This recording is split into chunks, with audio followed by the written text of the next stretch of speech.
Good evening, folks. We are live and direct from wherever we're streaming from.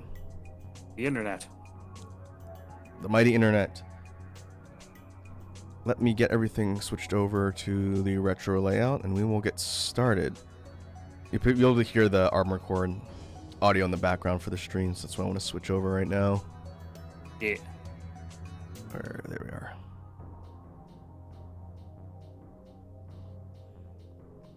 Alright, we should have game audio. We should have Matt audio. Yes. And I see we got some folks hanging out in chat. Red Dragon, Mysterious Phoenix, Lava King. Evening, folks. Are you Hey, ready folks, for how's it robots? Giant robots blowing shit up.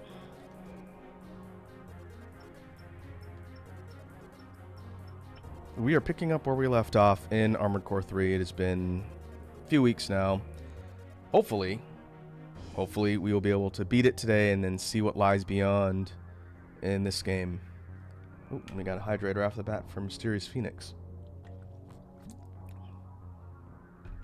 I don't know about where you guys live, Matt, but it is hot where I live right now. It has been very, very warm. Yeah, it's been getting real toasty lately. I could turn my portable air conditioner on, but I think you'd be able to hear it in the background. A dull roar. But I will manage. Yeah, you'll survive. I know right now I don't know if it's audible on mine, but I do have my ceiling fan going full tilt right now in my office. No, I can't hear it at all. Oh, good. Turns out that the mic on a old Razer Kraken is actually surprisingly good.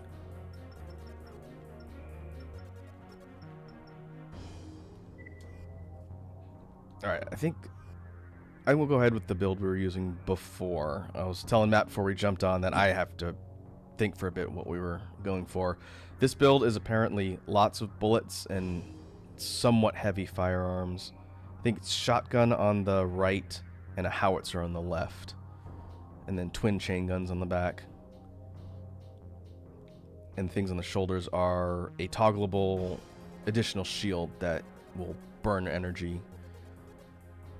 It burns energy, but saves your health, which honestly, health can burn down real fast in this. Yep, especially if you happen to overheat. Oh, that's not... Well, maybe did we unlock this last time and we didn't do it? I can't remember. I think we did. Okay, we can try... We try these last few arena fights since we hit A rank. Since we're on the last mission in the game, I think. The destroy the controller we're one. either last mission or close to it. Yeah. Lava King says, I'd play some AC3 myself, but my Vita I have is in no condition for AC. Can barely handle Xenogears. Oh, damn. Remember the Vita? I remember the Vita. Criminally under-marketed system for third-party games, but the ones it did have were quite good.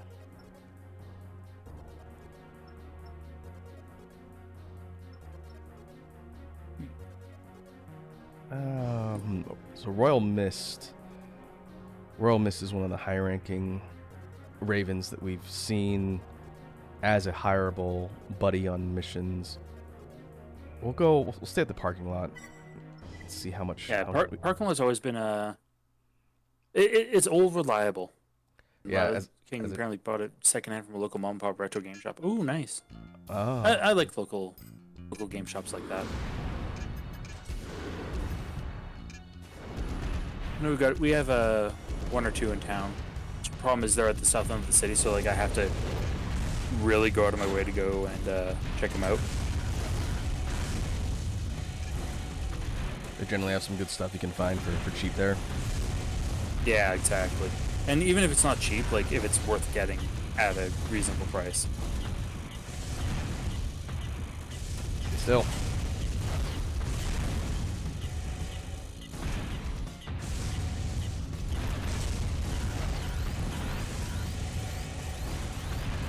This guy's using exceed orbits, I think.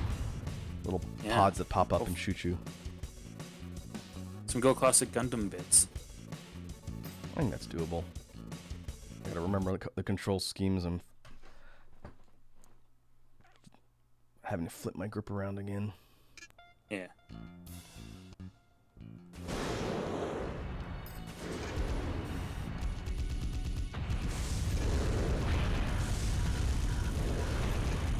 You know, so I'm assuming that the controls are going to be vastly improved from here to 6. So, Oh yeah. I mean, if they aren't, what the hell's the point?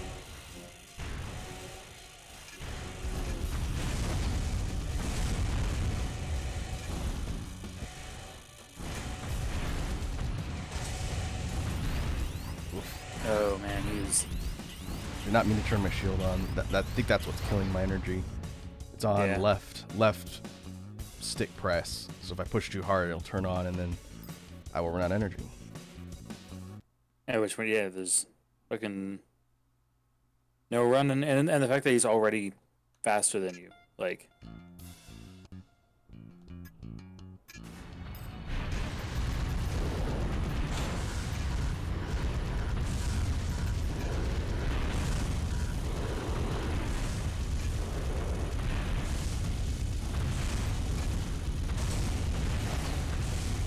Stay right. Aww.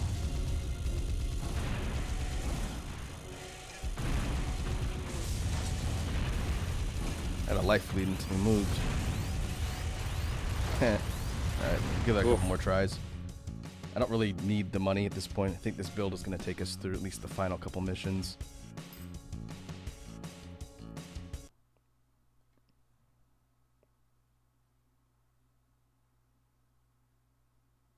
Love King says, my only hope for Rubicon is the money system because I suck at 3 where I went bankrupt 6 times. Oh, we did that on this one. Oof. Oh yeah.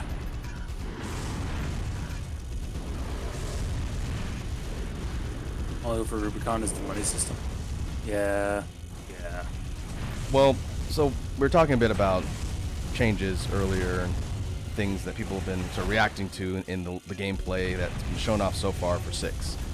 Yeah. And one thing that is a mechanic they've confirmed and not shown a ton of, but confirmed is repair kits. Will be standard on your AC loadout, Oh. which is not something they've had up to now. Obviously, that's evidenced by the fact that I've gotten smoked on missions before.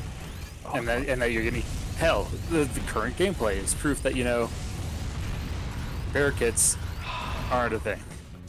Yeah, I don't know if they would allow that for PvP, but basically, Oh, yeah, probably. basically it's Estus or was it Yeah. Crimson That's Tears and Fox, yeah. yeah, in Elden Ring, so it's healing.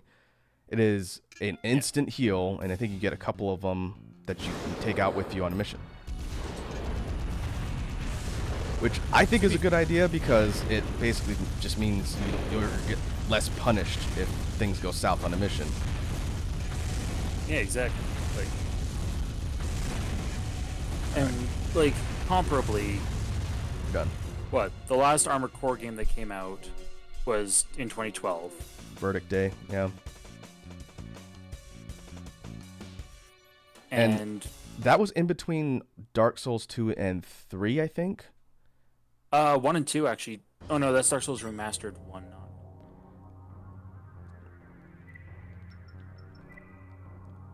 Wait, no, Dark Souls. The first one came out 2011. So, and Armored Core 5 came out 2012. And 2 came out. Yeah, so it came out between Dark Souls 1 and 2 was Armored Core 5. So at this point, since the last Armored Core game, we've had Dark Souls 2 and 3, Bloodborne, Sekiro, and Elden Ring Yeah.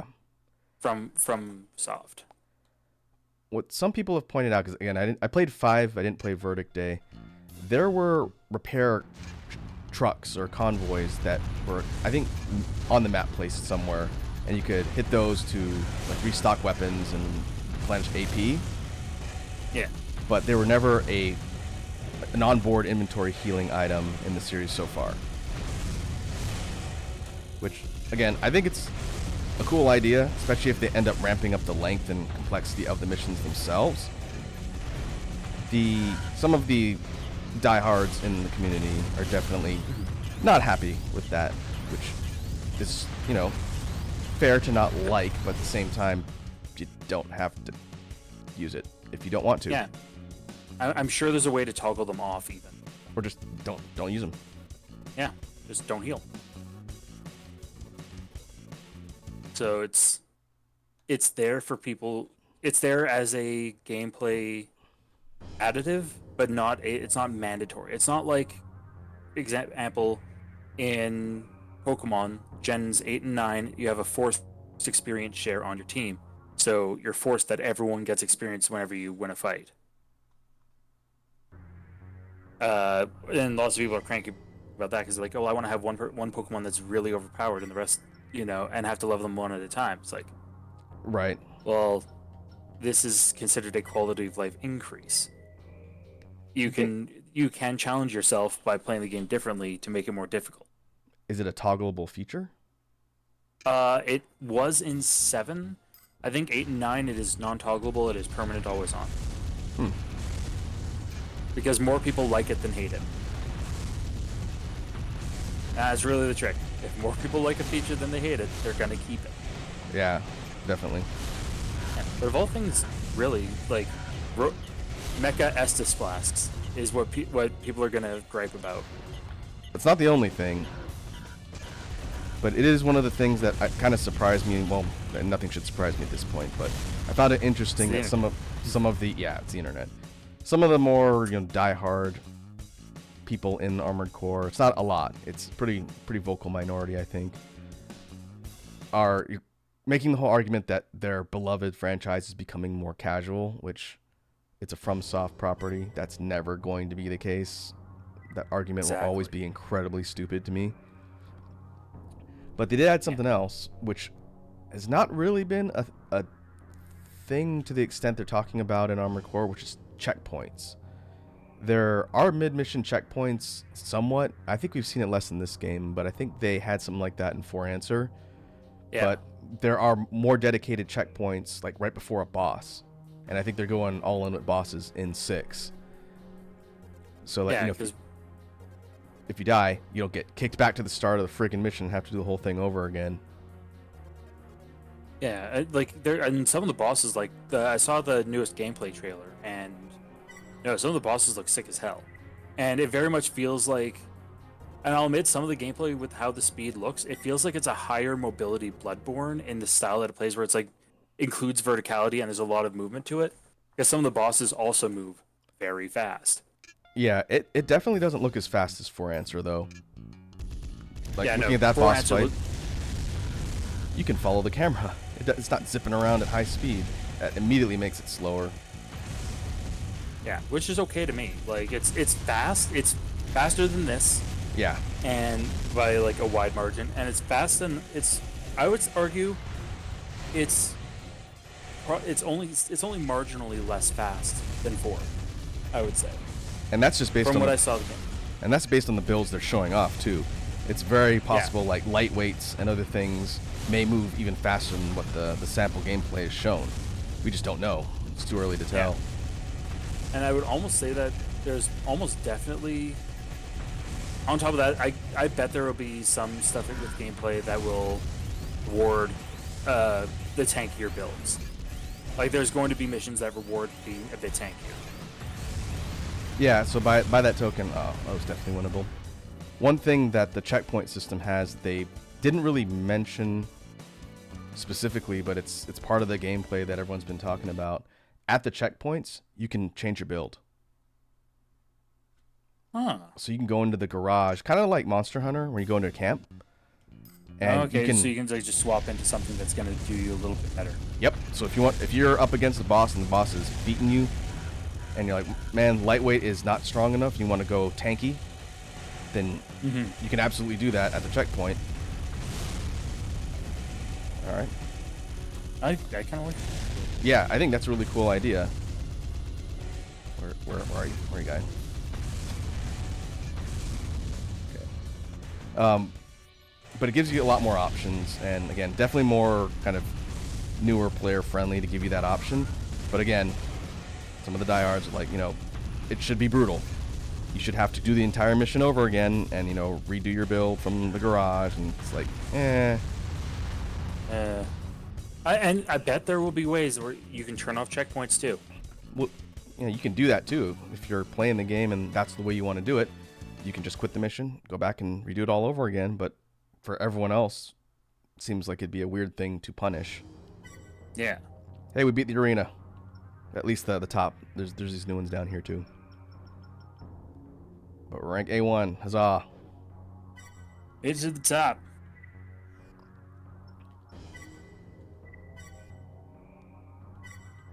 And so I think the whole discussion is a good discussion, and the rational-minded people in the Armored Core community are saying, let's just see what happens when it comes out, and then make our judgments after we get hands-on and play around with the game for like several hundred hours. Versus the people who are even a couple dozen, like. Well, yeah. Versus the people who are saying, I saw 4 minutes of gameplay and I'm canceling my pre-order, which is pretty silly to me, but that is an opinion people have. I mean, it's also a matter of, like, is that really the kind of people you want to be playing the game with anyway? Oh, no. And the Armored Core community is smaller, but from what I've read, they tend to be more gatekeepy because their series is so niche. It's more niche than Souls, and Souls is incredibly gatekeepy in a lot of ways. Oh, yeah, no. Like, I would argue, having been on the Elden Ring subreddit here and there, they're not super bad, honestly. Like, they're pretty open to new players, but it is still a lot of like old guard, like Soulsborne people there. It's just that at least Elden Ring, they're a little bit kinder. Real quick, I saw in the chat, Lava King is mentioning that he got his yellow belt promotion in judo. I think last week he mentioned it here, but Nice. Yeah, in case you hadn't heard, congratulations, Lava King. Yeah, congrats, man. Keep throwing. Never stop throwing. Yeah. Always be tossing. Judo, or as I've heard it referred to, the art of folding clothes with people still in them. Or involuntary yoga.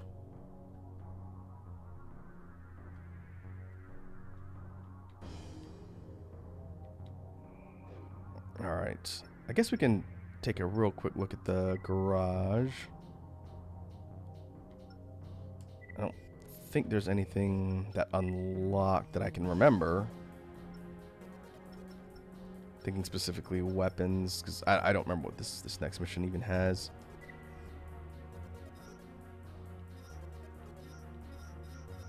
Yeah, we can go in with what we've got.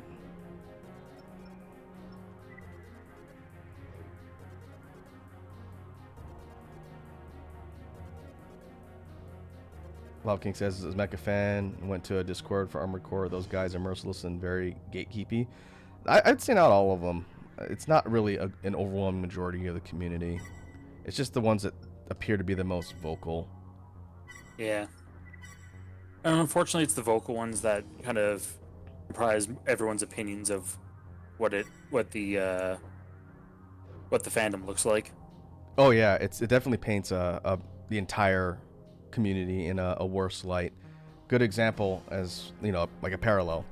I've been playing Monster Hunter for a very long time, since like 2006 or 7, since I played Freedom Unite. Yeah. That community is definitely up there as far as some of like potential toxicity and gatekeeping. I think it's less so now because I don't really engage with the community that much, but it's the same type of game. It was very niche. It was niche all the way up through the 3DS games, and then World really broke it through to the mainstream and got a whole bunch of new eyes and new blood playing the series. Yeah. Which is great. I think that's phenomenal whenever a series gets a lot more attention and a lot more engagement, because it means more people will play it. It'll continue to be successful. And you can get more you get more games from a successful series than you do an unsuccessful one. Exactly. But at the same time, you have to allow for evolution and trust that the game developers aren't going to screw their property up. But when, World came out, and you played World. Yeah. A lot of people, just like we're seeing with Armored Core, just like we would see with Elden Ring and all sorts of other things, people are saying they've made the game too casual. It's a wide open map, but you have a tracking system. There's no paintballs. We're talking about Monster Hunter. There's no finite whetstones. There's no airlocked areas that force you to be trapped in a room with a monster. And it's like, well, that's forward progression. If you want that, you can play the older games. They're still there, and they're still great. Yeah. And and in some cases, older games are getting re-released on new consoles. GU, for example. Yep.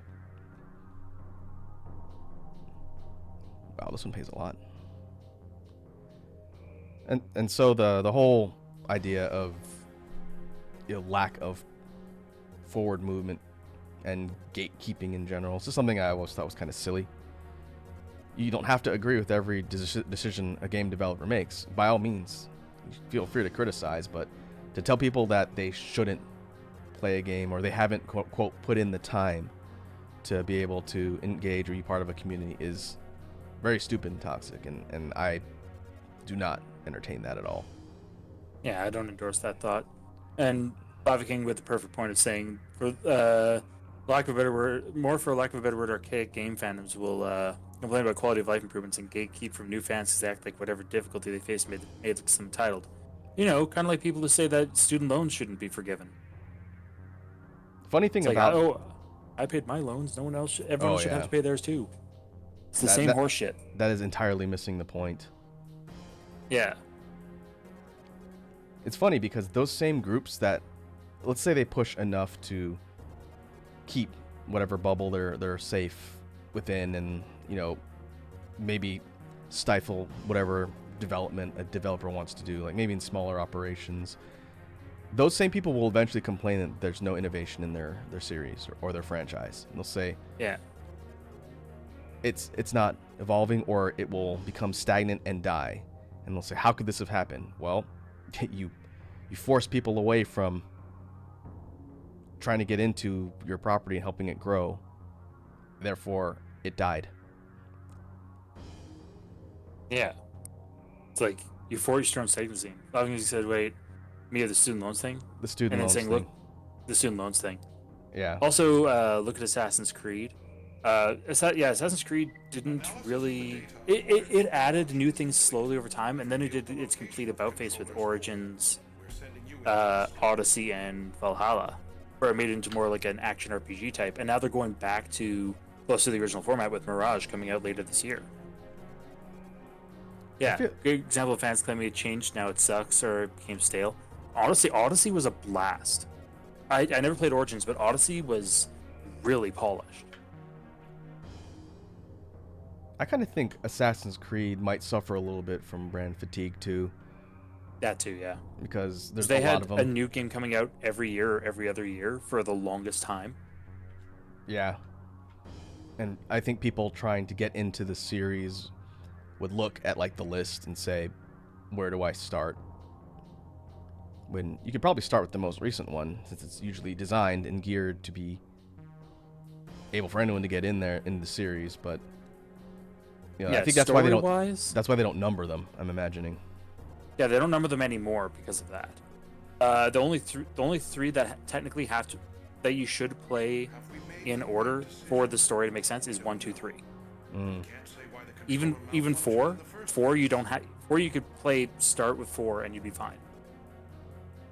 Like there's references to 1, 2, and 3 in 4, but you don't have to play those ones in order. Then like Unity, Rogue.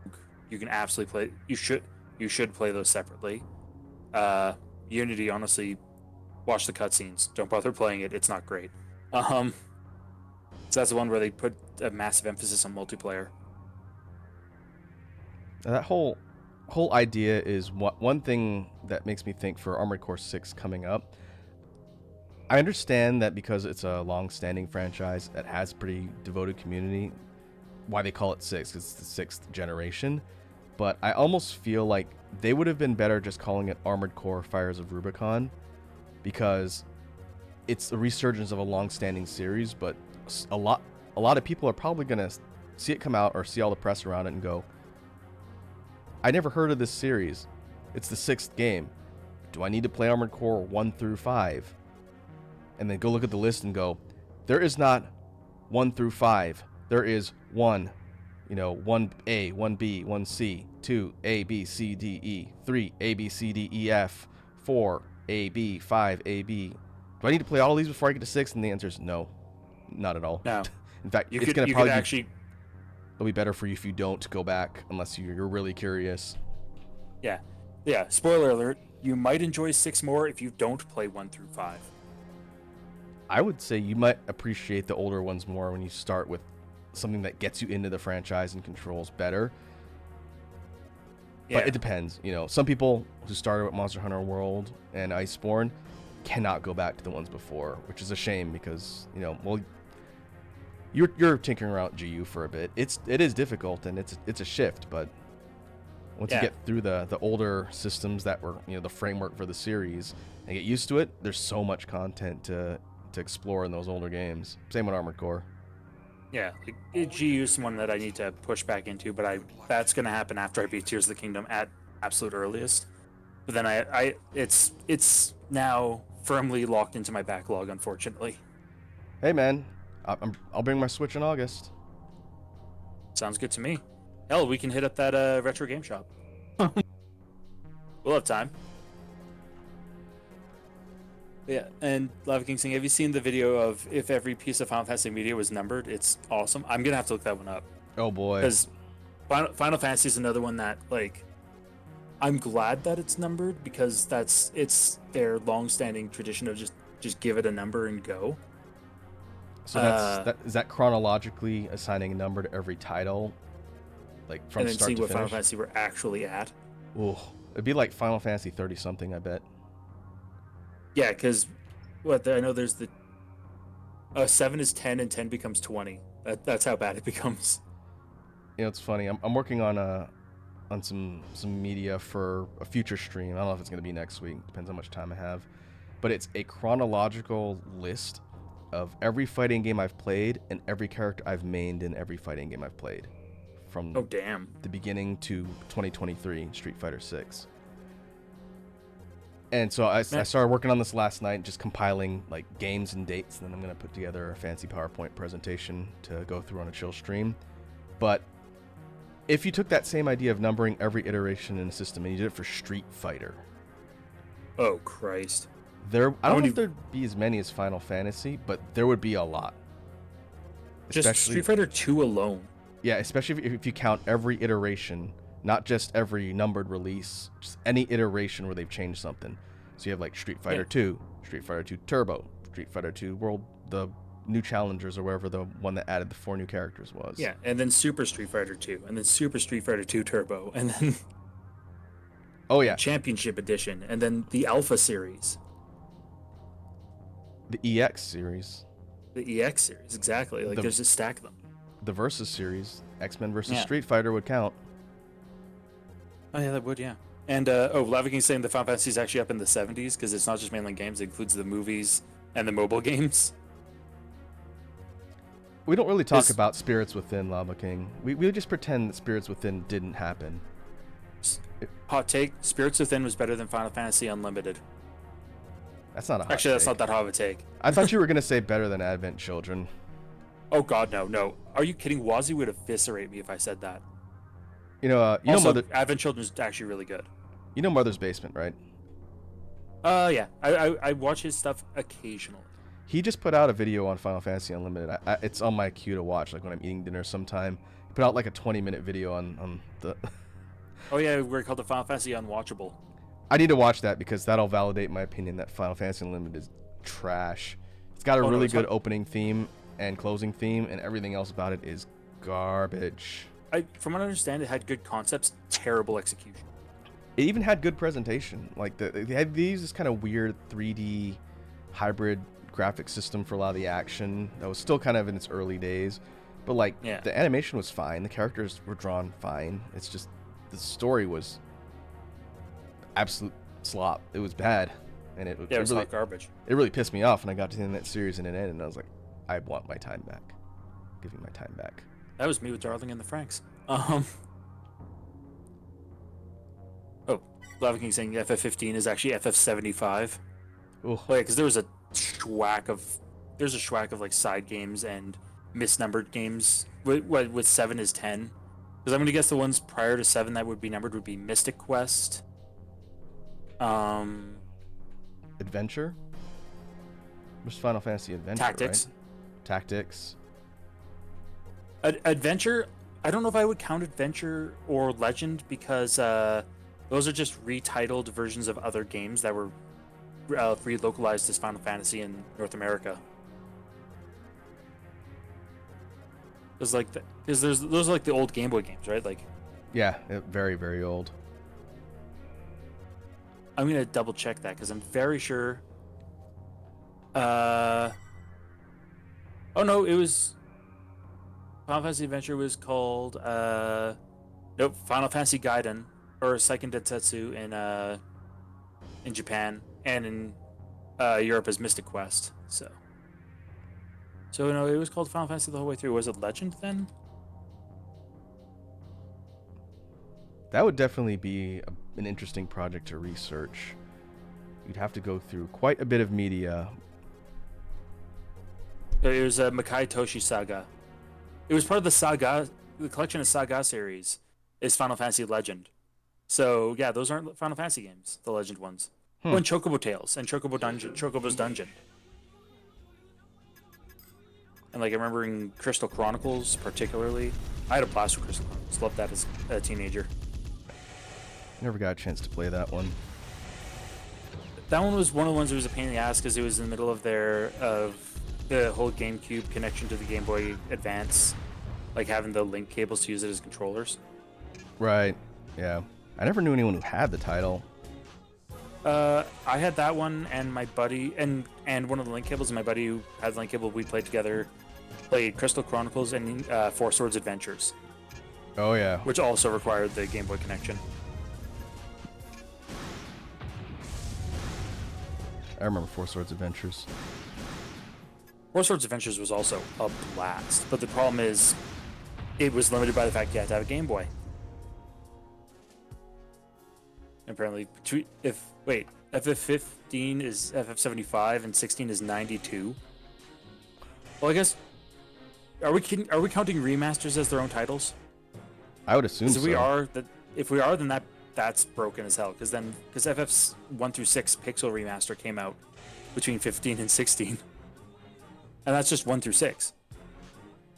Well, then you also got to think about all of the collections. Would you count Final Fantasy Chronicles? Where it was Chronicles and Anthology. Chronicles was 5 and 6. Chronicles was 6 in Chrono Trigger. No, it was 4 in Chrono Trigger. 4 in Chrono Trigger. It was 4 in Chrono Trigger, and then 5 and 6 were the two collections. Because I played. And apparently the video did count collections as their own number of Final Fantasy. I would not count them as their own Final Fantasy because that's a re-release of a previously numbered Final Fantasy. Like, Crisis Core would get its own number, but Crisis Core Remastered would not get numbered again. Because that's silly. It's already been numbered. Don't number it twice. I'm assuming like you'd lump in Dissidia. Oh yeah, and then Dissidia, Chocobo GP. Which I actually need to pick up now that they've removed all the microtransactions from it. Supposed to kill these things? Got no lock. If you are, like, this is the worst angle to be looking at the game. The final boss is the camera. Classic FromSoft. As honestly, I think that would be my one major criticism of. Oh no, there's a spot for you to go. Yeah, but it's shooting me. Yeah, the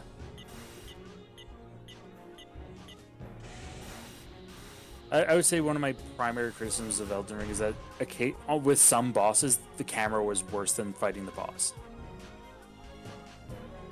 Like any of the absolutely massive bosses, Fire Giant, I'm looking at you. Like, I would argue that that dealing with the camera for the Fire Giant was worse than fighting the Fire Giant. Lava King saying I want Phantasy Star remakes. That would be cool, but I don't ever see it happening, I hate to say. They're still releasing. I think they're still making new ones, but.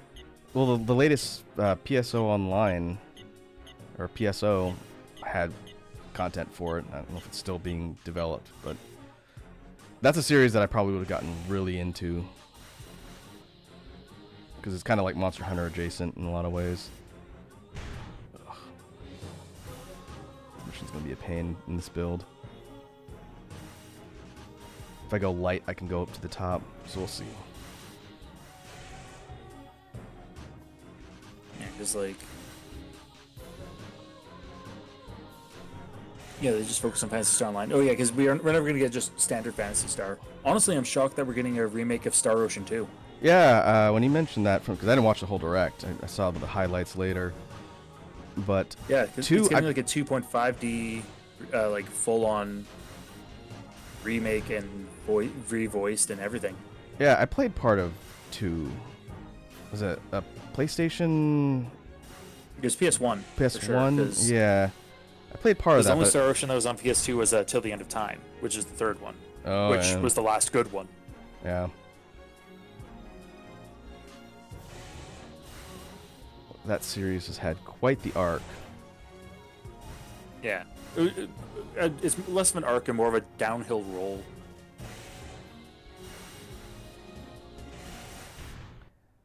Yeah, that's more accurate. Yeah. I feel a little bit bad for the fan base of those games because it's like They deserve better. they deserve better. Yeah. Speaking of fan bases that get dunked on, how about that Dragon Quest Monsters? It's like it's not a Pokemon ripoff. Dragon Quest Monsters is as old as the original as Gen 1 Pokemon, assholes. Yeah, they were talking about that recently, and I think that just speaks to the fact that the series has been dead for so long, That people have straight up forgotten that it exists. or people weren't born when the older games were out. Yeah. But Like- I'm shocked that we're getting another one of those, but I'm incredibly happy that we are, and it's this year. Yeah. Like real shit. I am that it may not be a day one, but I'm definitely picking up Dragon Quest Monsters. Like I had a blast with the oldies. And I only ever owned one. It was Dragon Quest Monsters and Joker. Yeah, that was a the good one. DS. Joker's and Joker 2. Yeah, I never played Joker 2, but Joker 1 was good. 3 never came out outside of Japan. So we Yeah. got to hear about it and hear about how cool it was, and then it never came out. Yeah. I'm very hyped for the new one. But I am more hyped for the Super Mario RPG remake. Yeah. It looks so good. I saw a video that popped up on my feed recently that was talking about the fight with Valentina Yeah. and how they changed her jiggle physics. Define changed. Took away. So when she gets hit, she doesn't Uh, cause her own wobble. gravitational field, which I think is really Yeah. funny. But, whatever. Yeah, it's honestly, it does not detract from the game, especially because they got the original music composer back to redo all of her own songs. Yeah, it's kind of like a remastered version of the soundtrack. Yeah, because there's Yoko Shimomura, Mm. who she is well known. I think it's Yoko Shimomura. Love King asks, who's Valentina? She's a lady in the white dress. You fight Yeah, her. she's and- the cloud lady. You're absolutely right. Yeah. Oh, yeah, they refilled my health. And my ammo. Yeah, because Yoko Shimomura, she did Super Mario RPG, Legend of Mana, Kingdom Hearts, Mario and Luigi Superstar Saga. She did every Kingdom Hearts game, Xenoblade Chronicles, Transmission. uh, Control Crest. Final Fantasy elevator. 15. We're not sure what it is you hope to accomplish. Apparently, she worked alongside Grant Kirkhope for Mario and Rabbids Sparks of Hope. What can possibly be gained by upsetting She did the Streets of current Rage order? 4, Huh. or part of Streets of Rage 4. So like, no, she's Yes, it been doesn't prolific matter since anymore. her first game was in 1988. Her first major game was Final Fight. Let's find Actually, she out did what kind of future will the be born from Bay Area your 2 and decision. 3 songs for Final Fight. And she did Street Fighter 2. The So like, no, Yoko Shimomura. No, you, like, we talk, like, we Old only school. say good things about Yoko about Shimomura-san in this fucking house. wow, that's quite the back catalog of work. Yeah. And 90% of the stuff that she puts out are bangers. Like Super Mario RPG has some of the most just bangers of songs. Oh yeah, the soundtrack to that game is great. Although I'll admit, the meme, I do really appreciate the meme version of or the memed out version of, I think it's the 5th boss fight. The do do do do do do do do do do. Where someone took the Sonic Adventure 2 riff tracks and took Robotnik and singing, "Who posted my nudes on my Twitter.com." Nice. It's just that auto-tuned on. It's pretty great. She's a modern Uematsu. I would argue not the modern Uematsu. She's just on par with Nobuo Uematsu. Yeah, I'm like, been around. I will not as accept criticism long. for that statement. Got ourselves a fight. So I'm trying to think of like other music composers more than that I one. would put. Uh-oh. I'm trying to think of other composers I would put on par with like Uematsu and Shimomura.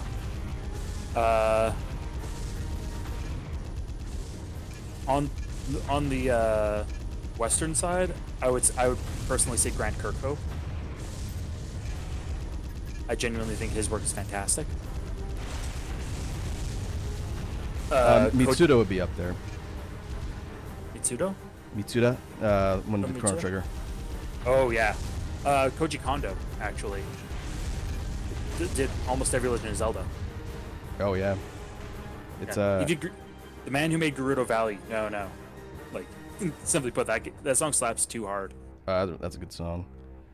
Another really famous one with a bit of a tarnished legacy is Koichi Sugiyama, who did a lot of the Dragon Quest games. Oh yeah. He died a few years ago, and he was not really a good person. That's a lo- shame. It's one of those like makes good stuff, but man, don't meet your heroes. Yeah, it's like some real xenophobic, racist It's stuff on controller's record. core. Like, not great. That shield looks Yeah. impenetrable, though. Yeah, like you're saying, yes, Koji Kondo, and yeah, that guy. He has old views.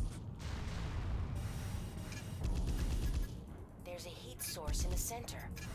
Could it be? Oh man, they're gonna make me fly all the way up there, aren't they? Right. I would argue Shoji Meguro as well. Oh yeah, he's one of my favorites. If it's an SMT game, SMT probably work Persona. on it. Yep. Aw. He's done every single Persona since 3. I think since ever. Actually, I'm pretty sure he did 1 and 2 as well. I love the Nocturne soundtrack. It's so good. Nocturne has a slapping soundtrack. I like of the modern Personas. My favorite soundtrack is still 4. But that's because like I like the jazzy. I like the closer the jazzy, but not quite like full jazzy that 5 does.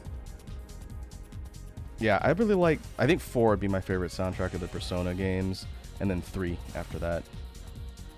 I really like the kind of like futuristic urban feel of that one, but Yeah. the kind of coziness of 4 I like a little bit more. Yeah. But 3 is Although- cool. Yeah. 3's a very, very, very cool. Yeah, that's probably a good way to put it. We talked a lot about like favorite video game composers of people who actually compose straight into video games. But who's your favorite folks who make video game cover music? Cover music, huh? I feel like you have to mention the mini bosses. I Mini don't know if they're bosses are still- pretty great. I don't know if they're still making music now. But back in the heyday of like the video game cover bands, I had a chance to see them live, like the very first couple PAXs.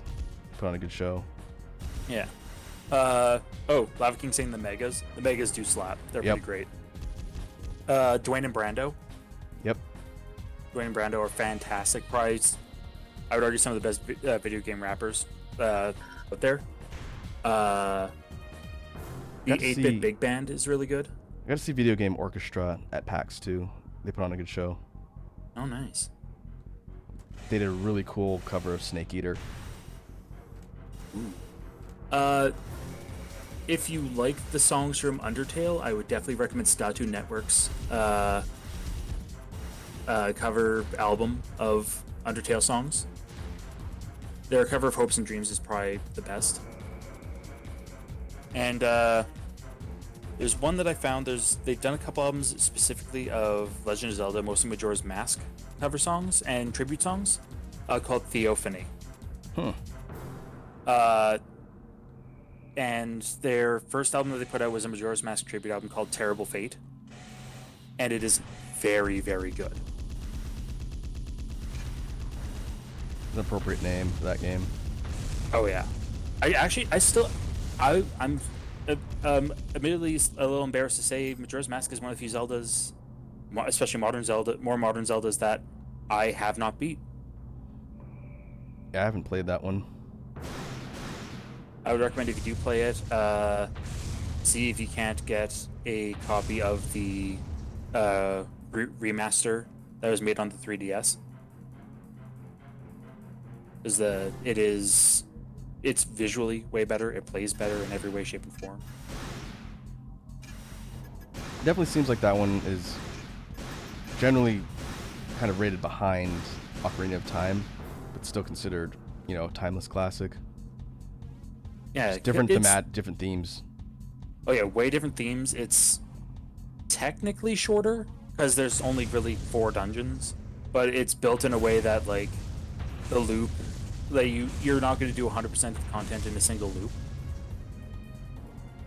I have no It's idea if I'm supposed to blow this thing up or not. I do not know which mission. I don't remember what this mission's called. Just destroy the controller. We fought some other ravens to get here, and this is the actual target. It's got a shield around it. Just don't remember how to destroy the shield.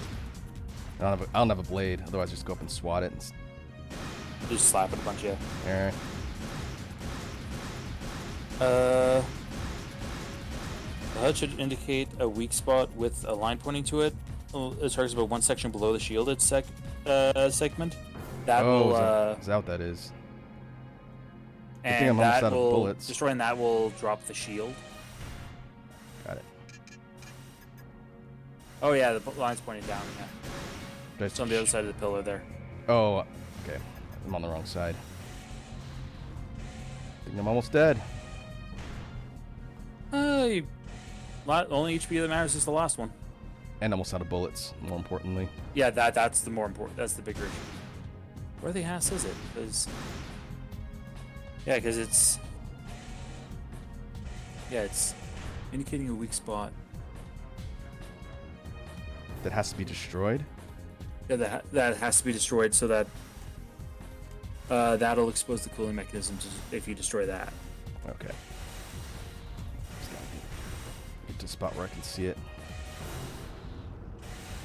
Yeah, I think other video game cover artists that I've really enjoyed, like, can't not mention Parental Floss.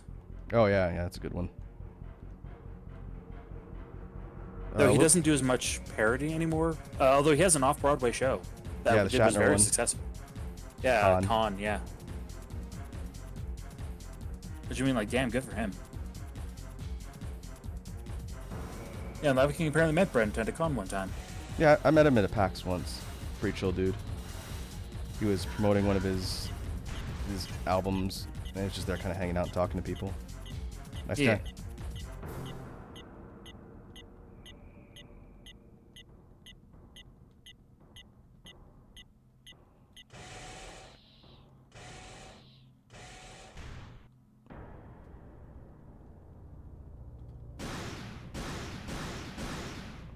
Alright. Hoping it'll be obvious.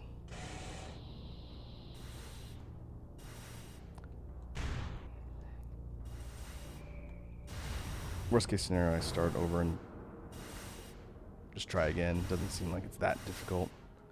Difficult part's getting through the ravens here. Yeah.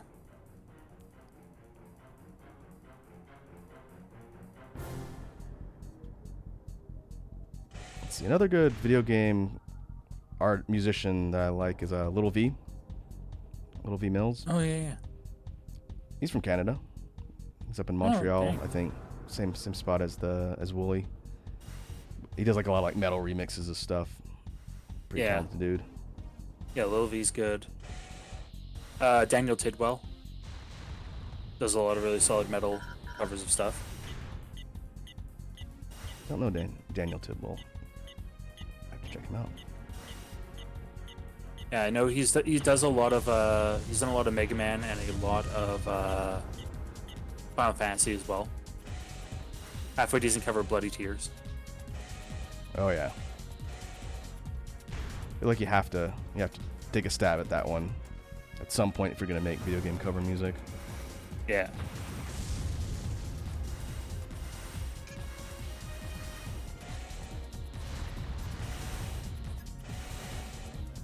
What are all these blue panels that keep opening up?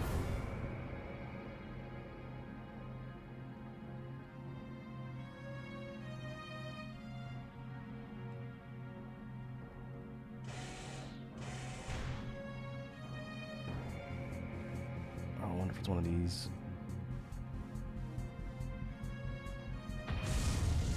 It could just be just a zone that needs to take enough damage, which would be incredibly frustrating. Ah!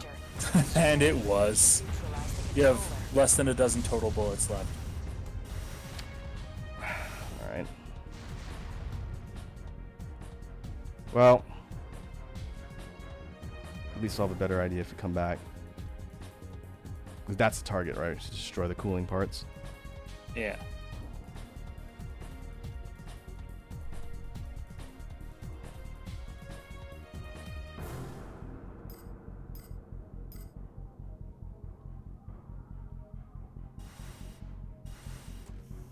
So, riveting gameplay, the final counter of the game. Yeah. Up and down on a platform. Oh, Oh, alright, that, get it. that looks good. Oh, Damage to the base. alright, well, almost died, but Energy supply diminishing. Attempting reconstruction. Executing final directive. Surface access. Releasing lock. Final directive. Complete. Program override initiated. Oh, please don't tell me you need to go destroy that now. Oh, no, I think you're good. we basically just fought a giant was that? Alexa. Something about the surface? Mm-hmm. Nuclear destruction? Everyone's least favorite kind of winter, nuclear.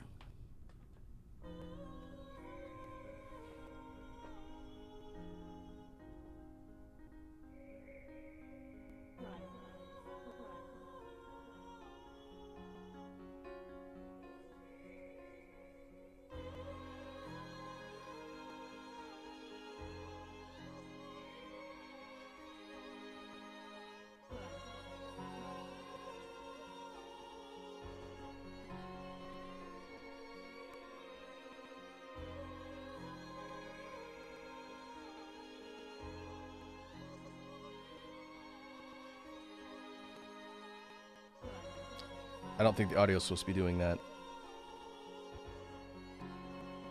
I don't think so either. It's okay. It's a remix. I think the implication was everyone was living in these layered like cities beneath the surface. I think it's Yeah. implied that the controller was keeping everyone underground while the top side was actually habitable. Kind of like a Gurren Lagann situation, I think. Yeah.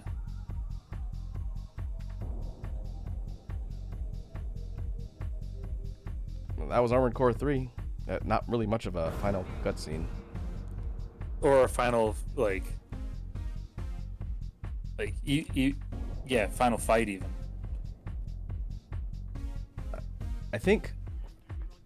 Well, I know Last Raven has a couple paths that end with some pretty crazy intense fights, but for 3, I don't remember. It's kind of more of a journey than a destination, at least for this path. I think there's more than one path, but I don't remember the difference in the endings. I think you can defend the controller, and then I don't know what it gives you. It's probably like a We remain slaves to the AI. We chose slavery for ourselves. It's more like we chose the corporations. The corporations support the computer overlords. I'm really hoping for some creative story path options in 6. Hopefully we get an Old King path. Just to do it. The Joker Old ending. King himself, just Old King style. Yep. If this is skippable. Okay. An option would have been nice, but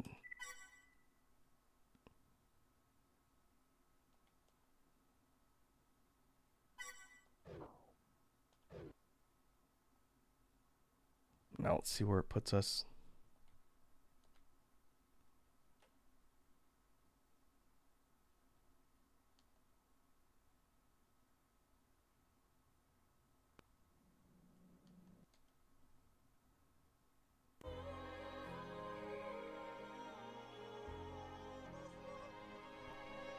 Lava King says, as good as Gordon is, I'm kind of sad it didn't make as many new mecha fans check out the old stuff pre-90s mecha to see what inspired it.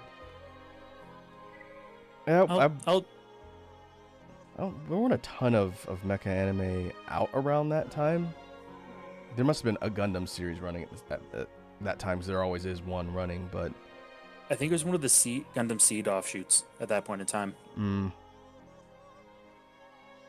And honestly, the Gundam Seed series is probably the one that went on the longest and most painfully.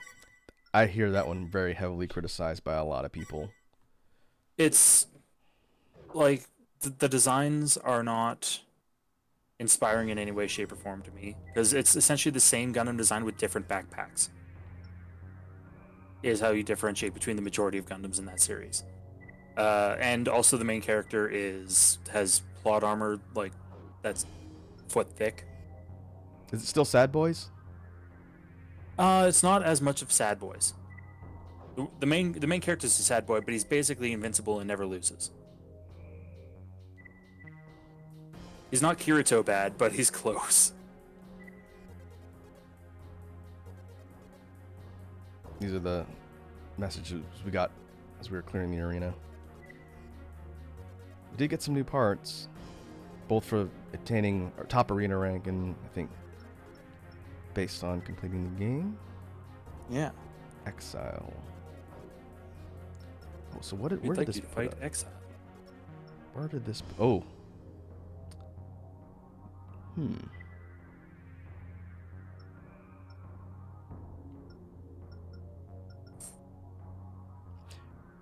Oh, this is tag.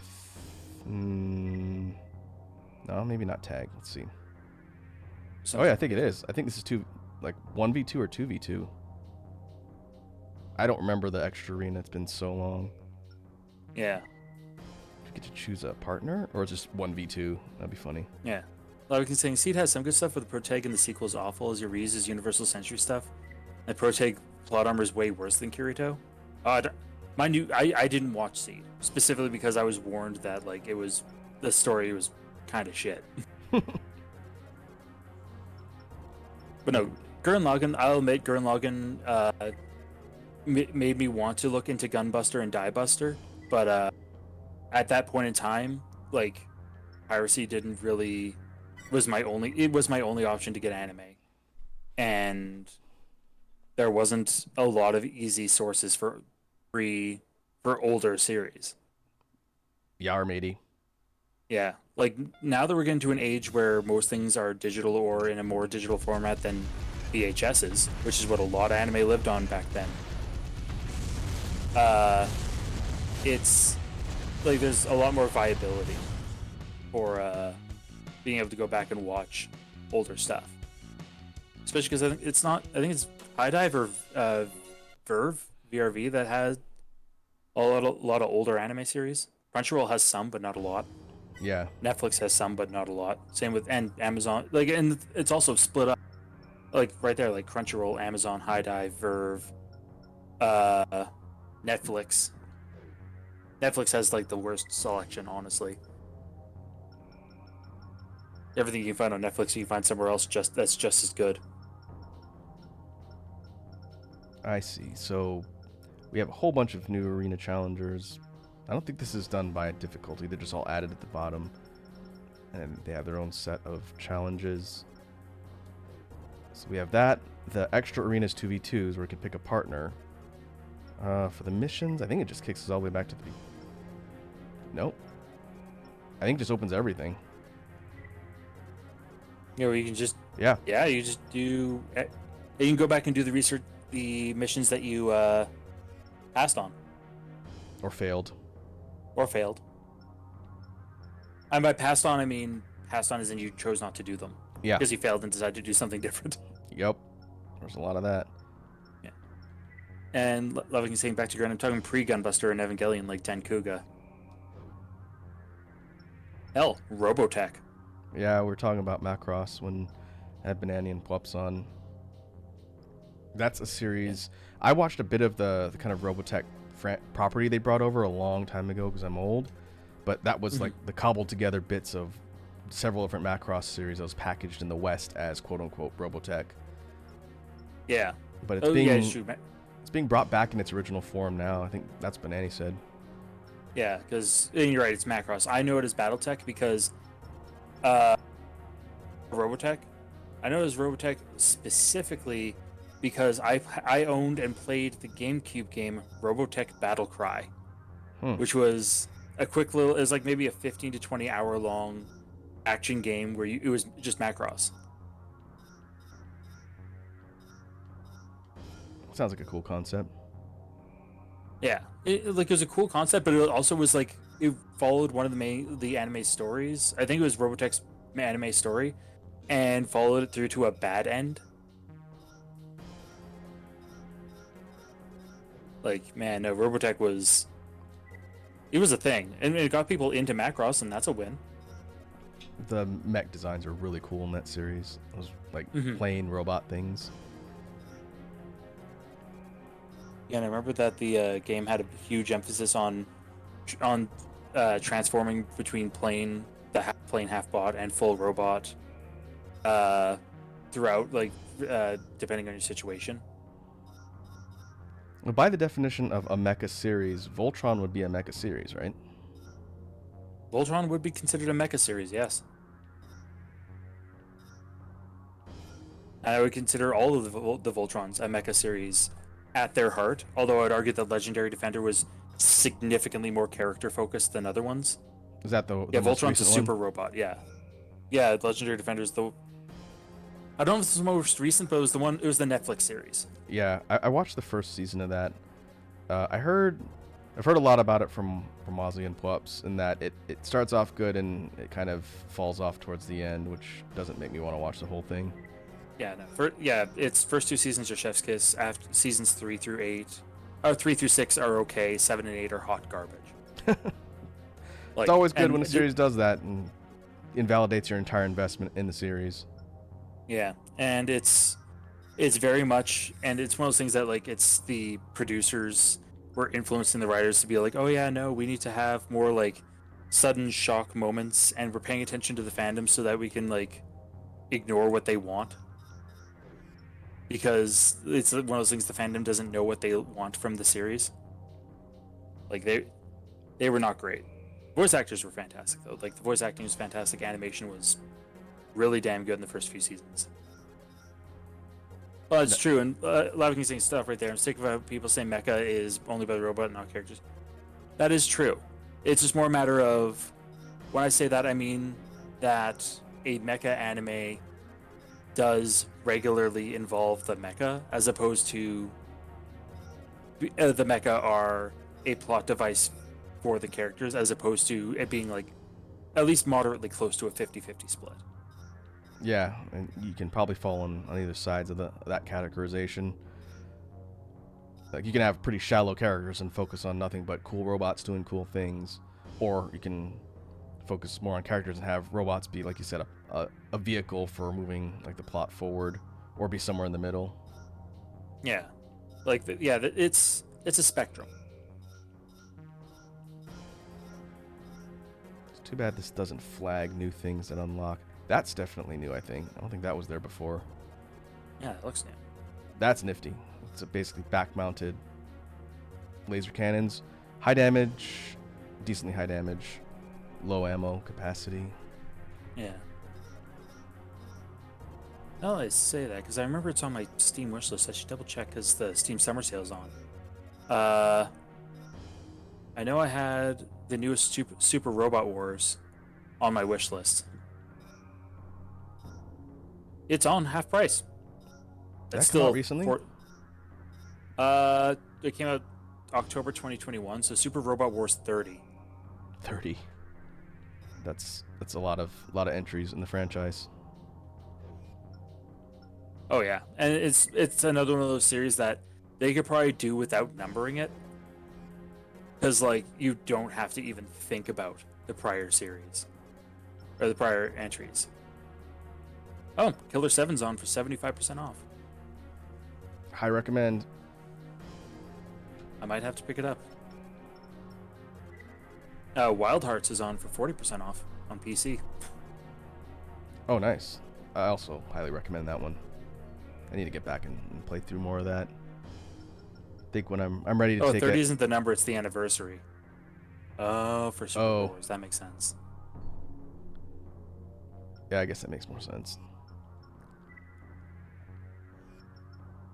All right, I'm gonna do a couple of these older missions with our current loadout, and we'll see how they play out. And we Your can services are required to keep talking about recover whatever, since I don't think I need to focus super hard on these with an endgame Yeah, build. because we're just revisiting old stuff essentially. Payback time. Like, where's the giant electric spider?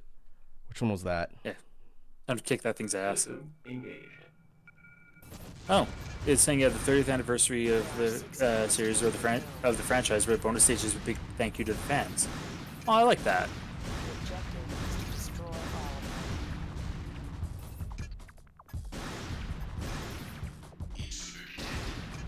Yeah, with the Steam Summer Sale on, now's the time to start swinging through to see if you find anything that you've been needing to pick up. There's so much on my backlog already. If I buy things on sale, it's just going to further They're sealing off the increase lab. Hurry. my backlog. It's a conundrum. Yeah, Get it's those one of those things that, savings. like, on the plus side, at least you get to curate your backlog into stuff you want to play. Like, I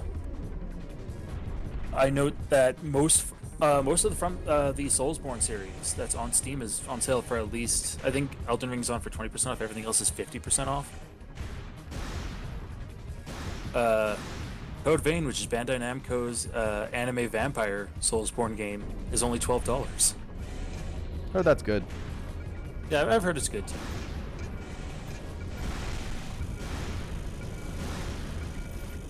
FCS era. I've actually been getting kind of a factory sim itch again lately. But every time I go back and start playing those games, it's like 100 hours. Yeah. Like, And did you you know ever check that, out a Dyson Sphere program? Dyson Sphere, rather. I did not. It's been in early access for a while. It's got a pretty fleshed out product, but it's getting a content upgrade or update. I think in the fall that's adding actual combat, Oh. which is looking pretty interesting. Have you ever played the Civilization series? I didn't really get into Civ too much. Ah, fair enough. I was gonna say, because Civ 6 is on sale for like $9 right now. I think Civ is too slow for me. I think that's why it didn't hook me super hard. That's fair. I got some friends of mine that are really into it though, like at the competitive level. I've been debating whether or not I want to kind of explain factory sim stuff to the community, like on stream. Yeah. Because it's super interesting. I just don't know how interesting it is to watch. Like Factorio is one I've played a lot of. I could warn you right now. Having played them, that's the kind of stuff that, like, you have that on in the background. You talk about something else. That's definitely the kind of feel that those games give, and that's speaking as a player of those games.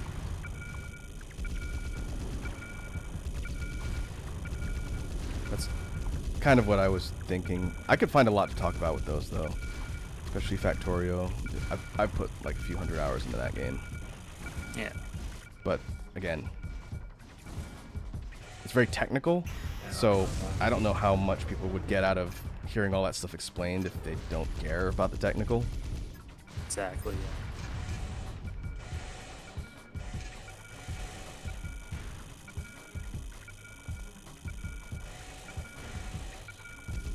So.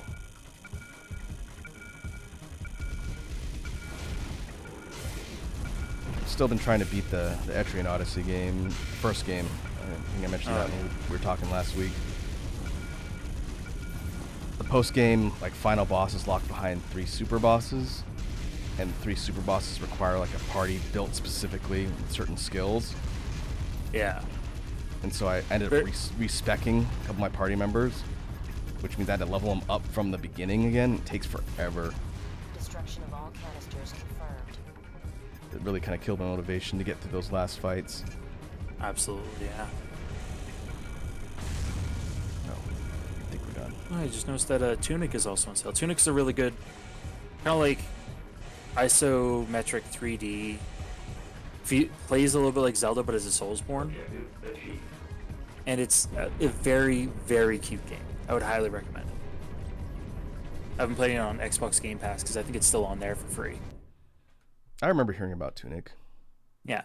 It's honestly probably one of the most endearing things about it is that, like, it doesn't tell you any of the controls or any of the secrets or anything, but throughout the game you pick up chunks of an old school game manual that's written in the language of the game.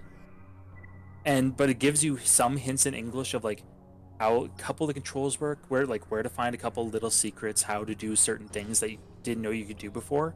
So it's a really, really cool way of teaching you the game. Like while you're playing it, it's really, really cool. Interesting kind of like meta narrative, it sounds like. Yeah, it's exactly that. Like the meta narrative is very, very neat.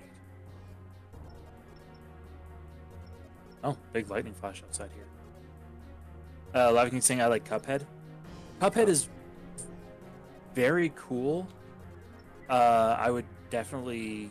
It's one of those. If you like bullet hells, play it. But like, I know I don't like bullet hells. That's my problem. I need to play Cuphead at some point. I've played it briefly, but I don't own it. I don't remember when I played it, but like those types of games are really cool, and I love the art style of Cuphead. Yeah, the art style is one of those things. Once again, chef's kiss, and the music. Yep. Yeah, the music is The really music cool too. fits perfectly.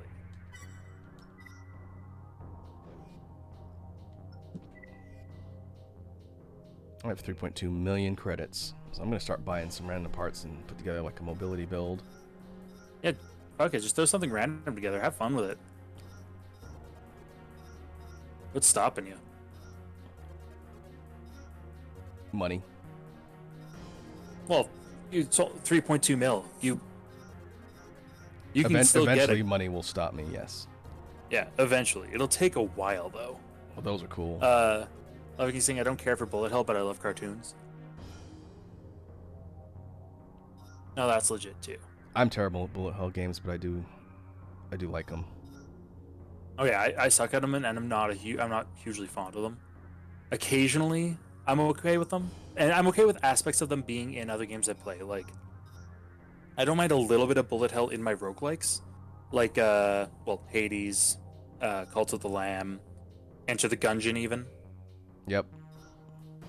Enter the Gungeon's charming, and I want to beat it. I just haven't gotten around to it. That might be one of those ones that I start a fresh file on stream and make that something I play through. Toggle spread laser and weapon arms are fun. I was looking at these ones up here. Howitzers, twin howitzer arms. Pretty light, not going to give much defense. But Yeah, decently not a lot of strong. defense, but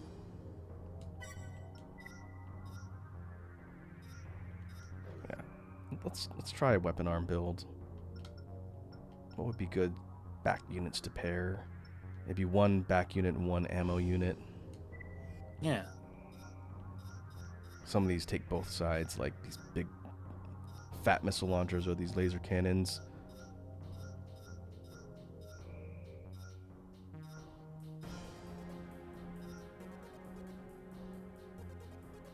These are fun too. 4-shot. Four rounds of giant missiles, but they do 6,800 in damage. Yeah, so Don't if it's miss. a big target, that's a good thing to have. Yep. Like those big giant MT missions. If you can sight in, it'll take maybe like 2 of those to bring them down. Exactly. I never really got into rockets. The problem with rockets is they dumb fire. They just shoot straight ahead. So if you're going Yeah. for targets, like stationary targets, it's not bad. But if you're going against another AC, they don't sight. So you have to kind of aim and hope you don't miss. Yeah.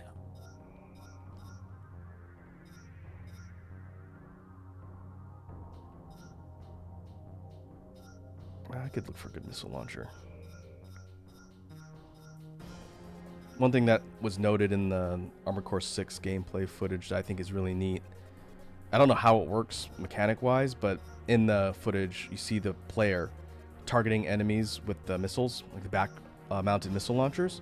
Yeah. But the player is able to toggle the spread or focus. So one section like that kind of installation that they're flying through, there's a bunch of these little hopper enemies running around, and you see the player target like 2 missiles per target. And then earlier on, you see them target 1 target with all 4. And so you can choose whether to spread or concentrate and then lock on. I feel like that would be like you choose how many things you lock onto. That's the way it worked in the older games. It also ties to your FCS because the target count is tied to how many you can lock onto. It seems like that's actually a controllable toggle in 6. Because the player isn't changing the way they lock on. Something else is changing the way the missiles behave. Yeah. That's another thing people are upset about. The fact that there appears to be a more Souls-like hard lock-on. Which, they've already said there's a soft lock-on state and a hard lock-on state, and you might be able to actually toggle them. It depends if you're in combat or not. But playing 4-answer and having like a semi-locked state at high speeds made it very hard to keep things in front of you. Yeah, it was gross. Like, having that be more locked in so that you can maneuver more and not lose sight of your target, I think is much better in the long run. yeah. It's going to lead to more satisfying gameplay. But one thing they haven't shown off in any of the AC6 footage is what AC to AC combat looks like. They've all been like smaller MT targets. So I'm really curious to see how that feels. Let's go for these, because they've talked about, there's not just going to be large bosses and whatnot. There's going to be fighting other pilots, and imagine if they're refining the combat system, it's going to be pretty bananas. Oh, guaranteed. I think people are worried over nothing, honestly. Yeah, I think a lot of people are just like turbo panicking.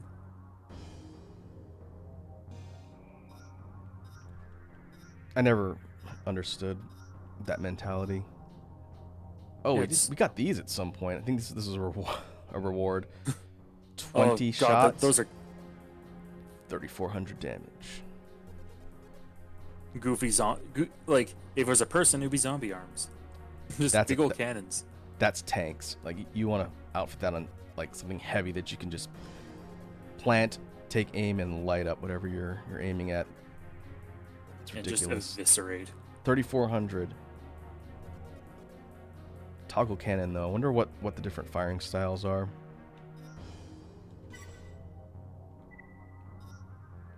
We're gonna tinker around with a couple builds here. Oh, I guess I bought these. Oh yeah. Speaking of mecha games, that I don't remember if you ever picked it up, but Daemon X Machina. I have not It- picked it up, but it's still on Steam. It's on Steam and it's 60% off right now. Oh, is it really? Yeah, it's down to $24 Canadian, so it's even less for you. I know that's one that we've talked about. I already own it on Epic Game Store, so I'm not picking it up on Steam because I already own a copy of it. But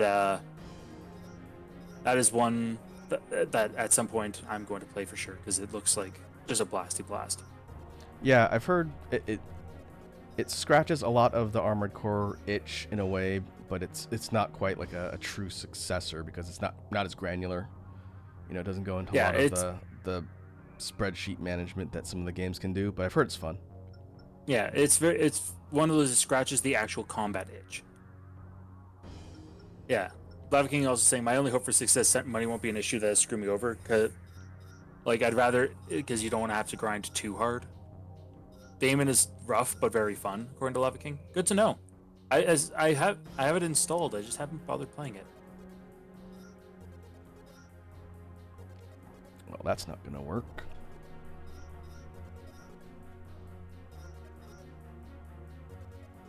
Wonder if I can take my ammo pod off. Nope. Oh, we got these two. These are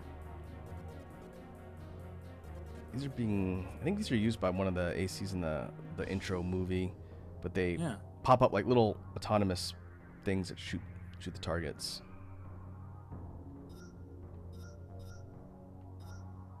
Huh. How much over am I? I'm over by like 100. Okay. Let's see if I can get a lighter rocket missile launcher.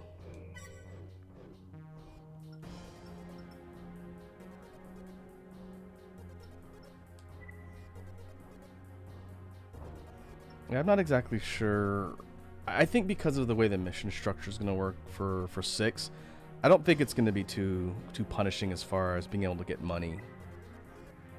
Yeah, it's gonna be one of those ones that it's gonna be either money won't be as much of an issue, or it's not gonna be as like insane of a grind, as it were. What I'm curious is how severe the restock and repair costs are going to be, since that's usually what results in the grind. Yeah, earlier on when you have no good gear and you're trying to figure the game out and you kind of suck at it, you take a lot of hits. Like, this game's a good example. We were in the red for like a good 2+ hours before we started doing better in like the arena and everything. And that wasn't as bad. I don't know if you remember because it was a while ago, but when we played For Answer, it wasn't really that bad as far as the early game monetary budget situation. Like, we were able to kind of scrape together a decent build without having too much trouble. So I think it wasn't the absolute worst, like, by any means.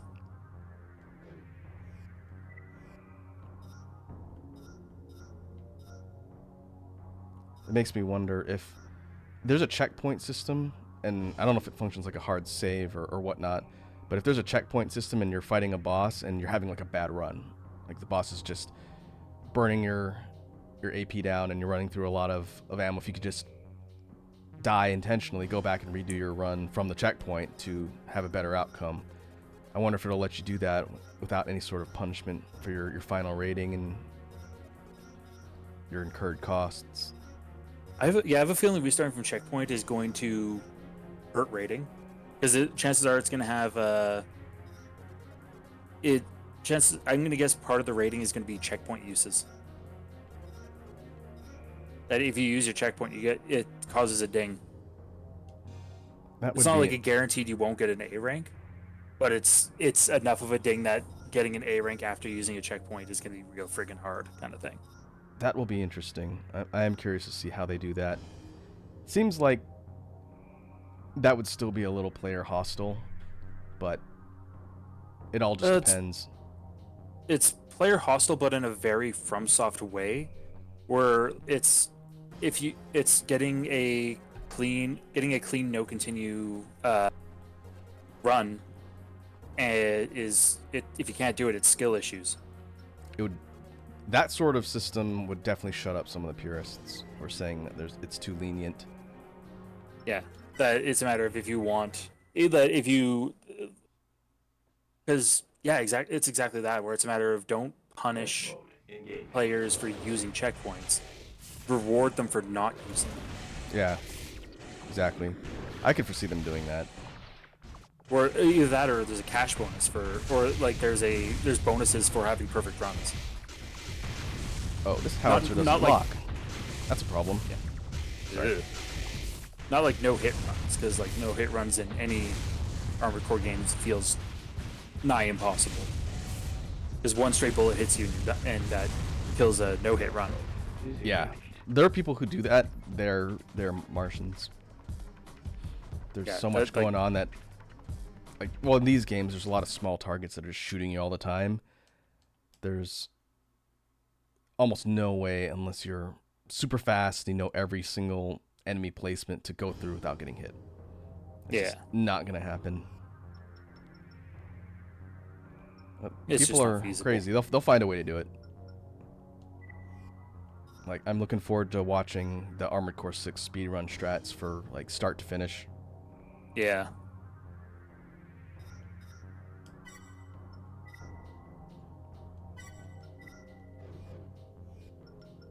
Between stuff like adding checkpoints to this series is truly and genuinely only a step forward. Yeah, I agree. Because the thing is, if you're good enough, you're not going to notice that you got a checkpoint, Or you won't need it. or you won't need it. It's exactly that. Like if you're good enough, you're not going to notice you hit a checkpoint because you breeze through the mission. So it's very much, hey, guess what, Soulsborne players who are getting into Armored Core? Skill issues. It's still a thing. I think the big factor is going to be whether or not it's a required interface, because it looked almost like the checkpoint that the player used in that recent footage to change their build was something that they entered into before they went to the boss, kind of like a loading state. But it didn't say whether or not that's like something that happens automatically or something you have to engage with, you know, like kind of like going to the shop in Devil May Cry 5. You have to physically go there. It doesn't automatically happen. Yeah, that's my guess. Is that it's like a save point in any old school RPG that has save points, where you actually have to stop it, or like old Final Fantasy ones where it's like you can stop at the save point, use a tent, and then continue. Calling it now, Armored Core 6 will feature a bonfire system. That would ruffle some Okay, feathers. that would be hilarious. It'll be like beacons or something like that, but you know, you picture your giant robot like strapped to the gills with weapons and whatnot, going to this glowing green thing on the ground, just sitting down. Sitting down, looking at it, you changed your build. You see ghost data of other players in their robots zipping around the beacon. That's like the Teabagging, doomsday rolling off scenario. cliffs. Some of the community are really screaming about now. It's like they're not gonna do that. Yeah, that would be so intensely stupid. It'd be a complete shock if that was even considered. You gotta give the devs for a little more credit than that for their baby. A lot more credit than that. Come on, like. Oh, that's cool. So the toggle mode changes the burst fire, it looks like. How did I do that? Oh, that's just killing my energy, though.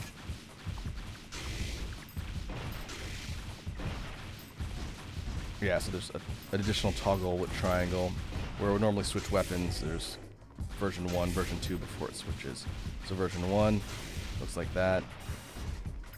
Version 2, it's subtle, but it's more burst focused, and it tanks your energy really quick. That's cool.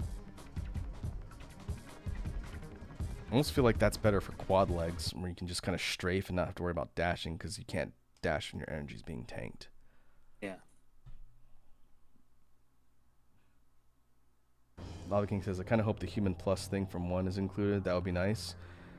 Yeah, I think the restrictions, like Human Plus has to do with like the ability to move while firing back parts. It was basically like an enhanced mode that unlocks after you beat the base game. Yeah. I don't think there's going to be that many restrictions in 6. I think it's going to be a lot more open. So, Like in For Answer, you can use back parts while moving. Like there's no op intensify or human plus. I think they'll probably give you those tools right out the gate. See, one of the things that I hope they do, especially because going back a little bit to the new checkpoint stuff, is I hope they do something similar to what Metal Gear Solid 5 did. If you fail too much, where what Metal Gear Solid 5 did is if you sucked at a mission repeatedly, it eventually said unlocking super easy mode and put a chicken hat on Yep. your character and made everyone easy to kill. It would be hilarious if it's like unlocking easy mode and it just turns your head into a giant chicken head or something. Like, I would be surprised if FromSoft did that. oh, I don't think they would, but I'm saying like modders, it's coming to PC. It's kind of like the old Devil May Cry 3 when you're playing through and then you die a bunch of times and it says you have unlocked easy mode. Would you like to switch the game to easy mode? Yeah. Because nothing is more insulting than the game say, "Oh, we would be having a hard time." Like, no, screw you. I'll just get better. Like, Godhand didn't do that. Skill issues. Godhand flat out goes, when you select hard mode in the beginning, Gene says, "Quite a pair to pick that one." It's like, and he's not wrong. But as you're playing through hard mode and you're getting owned, it doesn't say, "Hey, you really suck at hard mode. You want to go back to normal and easy?" No.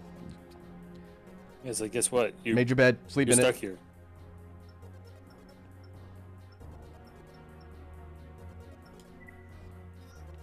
Let's take a look at the other quads. Oh.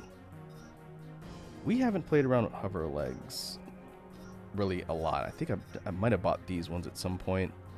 Yeah, I remember you buying those ones because I remember how goofy ass those were.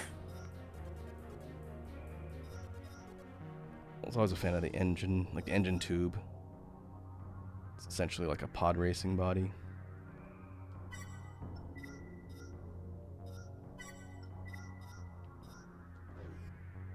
It's quads.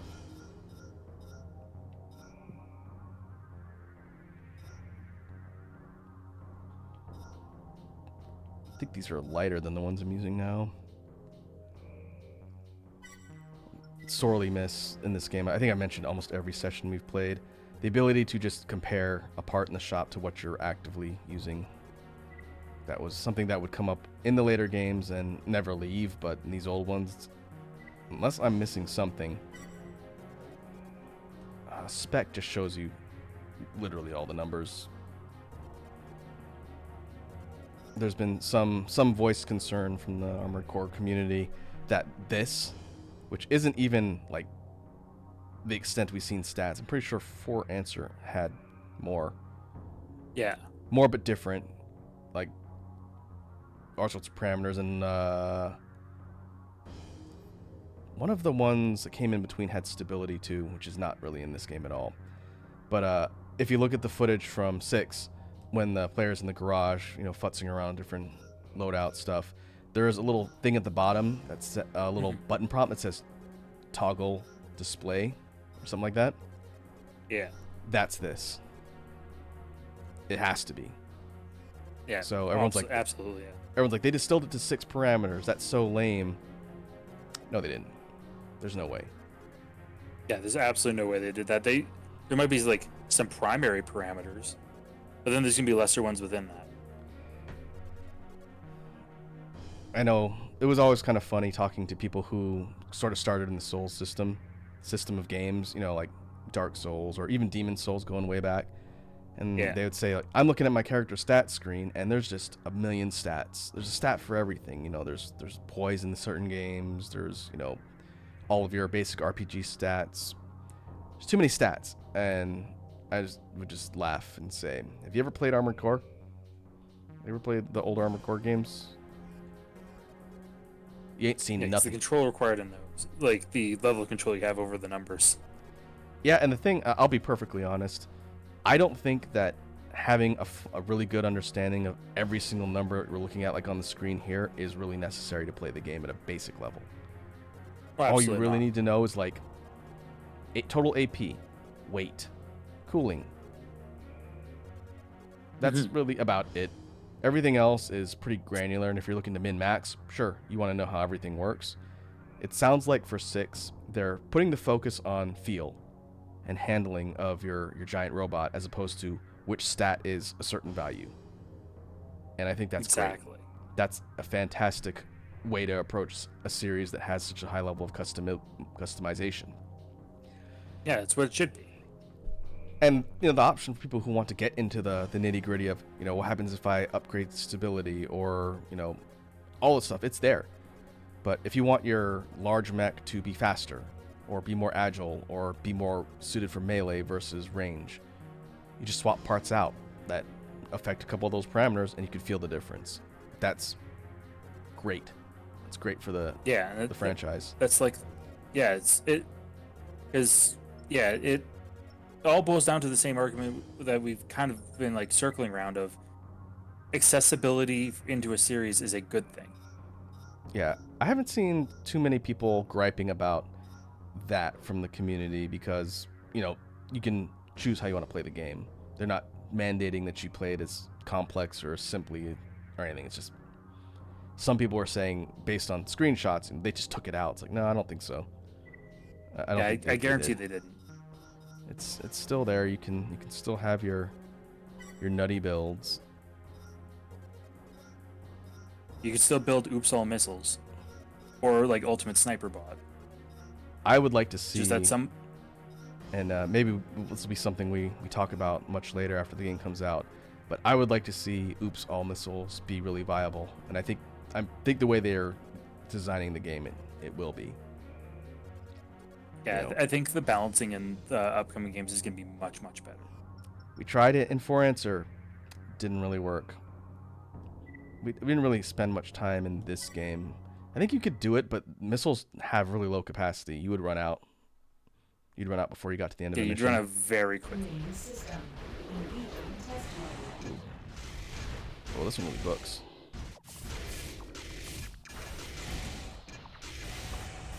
Just gotta cook, man. You gotta cook. Yeah, real problem is, despite being mobile, and I think quad legs are a better fit, but if you have to get in and out while you're shooting lots of rounds of energy projectiles, you have no meter. You have no energy. Yeah.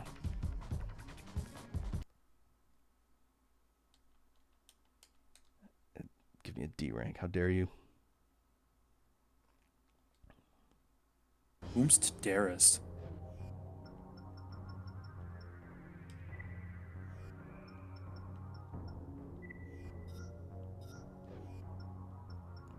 What about the solid shell arms? We obviously have the big, stupid, giant cannons. These are missiles. I think these are sight lock missiles. Vertical or torpedoes. Torpedoes might be dumbfire. Vertical might be sight. Or maybe both of them are sight. Maybe, yeah. Machine gun. I fought one of the most annoying arena fights with someone who was using those. It's tons of damage. Yeah. The bazooka. I don't know. I feel like weapon arms are fun, but they're a little gimmicky in this game. Yeah. Versus, equipped hand weapons give you quite a bit of options.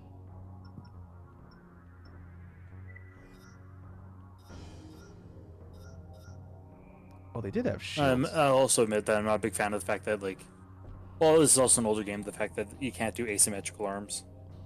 Oh, yeah. I don't know if they're ever going to do that. It'd be You really neat. should. It would be neat, but I think what would make it difficult is they would have to change the assembly to have individual limbs, which would add in another 2 layers of what they would be basically balancing. Yeah, Because that's true. each set of arms has its own AP value, weight, its energy consumption. I'm not on arms. So like weight, like load bearing, weight, energy output, all those parameters that you see there, they would have to do it per arm, which would add like a whole nother layer of complexity. I think it'd be cool if they did that and give you a lot of control over each one, but I think that's probably more complex than they'd want it. Yeah. Because you imagine if they did it for legs?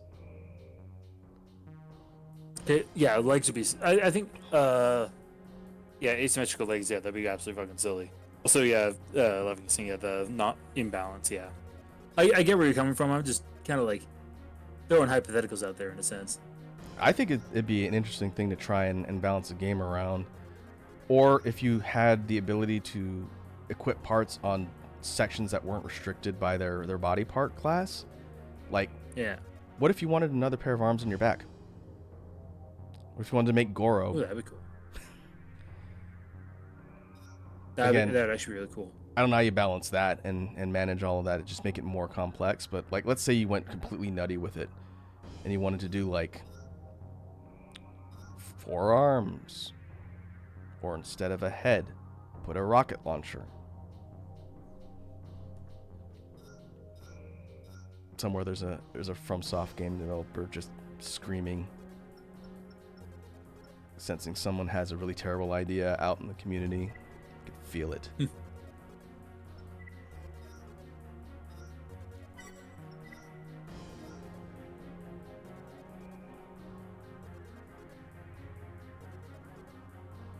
Logging says, I love giant robots, but I love giant robots whose melee over range. Yeah, it definitely seems like melee combat is getting a lot of focus and fine-tuning in 6, which I think is great.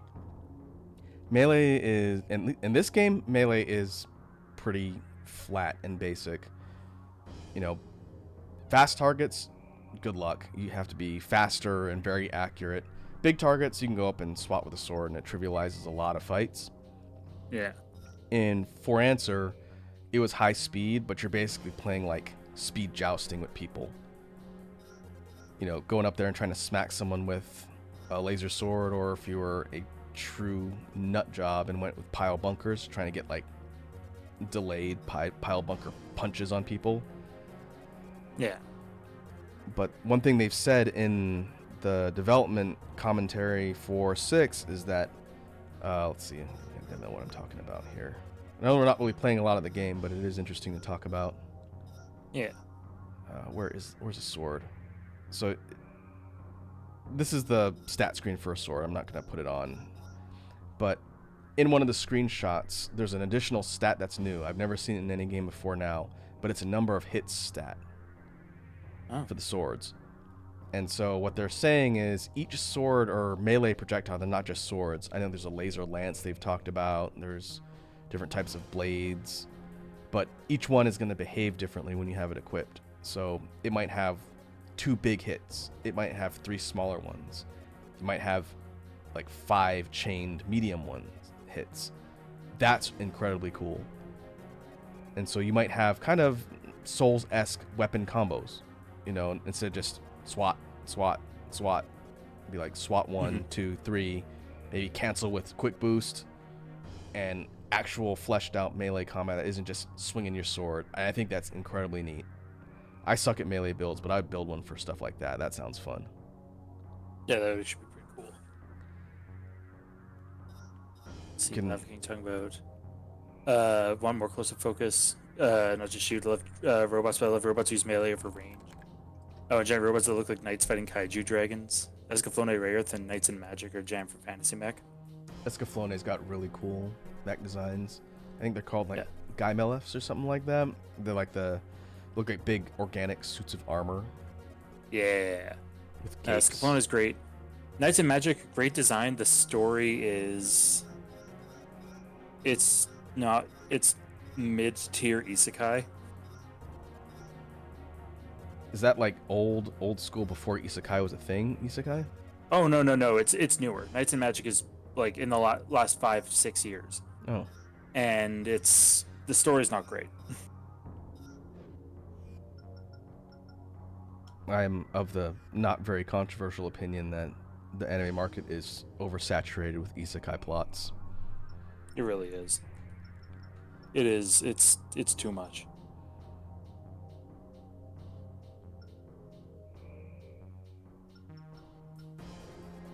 Those aren't the arms I wanted. Seems like a trend, though. Eventually, something else will be the new hot ticket. I don't know what it's going to be. Oh, FCS. That's what I was going to look at. I don't know. If you were to guess, Matt, as a person who knows a lot about anime tropes, if you were to think of the ones that are well known, what would you guess is going to be the big thing that people kind of follow for a ways? Well, seeing as we're kind of in isekai, it's very much the escapism kind of thing. I know for a while there was a lot of anime, especially, and I'm pointing this out because it's hilarious. It's hilarious and fits. When Shinzo Abe was prime minister, there was a lot of anime with a deep focus on, like having a family. Mm. So that was a big thing. I would say like the classic ones of like the classic ones of like Shitty Harem and Mecha will never go away. Those that's the inescape. Those are like those are essentially the ground, like the ground floor. I love hearing you saying slice of life, harem, isekai. I would argue that slice of life and harem are too broad to be considered like a overarching trend.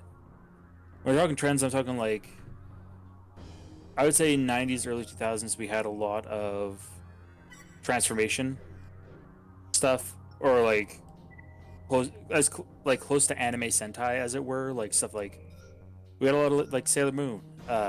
Dragon Ball was hitting its big transformation, like its biggest transformation hits in the 90s. Right. Yeah, Mecha was oversaturated back in 70s and 80s, and now it's trickling down. Slice of life's always kind of been there in the background. Like, I would argue the most indicative ones that I can think of from the 2000s of like Haruhi, Lucky Star, then into Nichijou, Azumanga. Azumanga Daioh. Yeah, Azumanga Daioh is one of the best 4-komas that's ever existed. I stand by that. Amen. And before that, Yotsuba. Oh, yeah, Yotsuba. I say if you're going to take established tropes, you need to start getting wacky with how you're pairing them together. Let's have a harem mecha anime, but the harem members are the mecha. Yeah. I know Wazi's favorite joke isekai that she has right now is being isekai'd, but you become the mecha instead of becoming a mecha pilot. Hasn't been done yet? As far as I know, it hasn't. There's been a ton that are like, oh, I've reincarnated into an RPG monster. I haven't seen or heard of any where you become the mecha. That's kind of like slightly remixing the overarching twist for Evangelion when you think about it. Yeah, in a way, yeah. When you get in the robot Shinji becomes get in your mom Shinji. Exactly.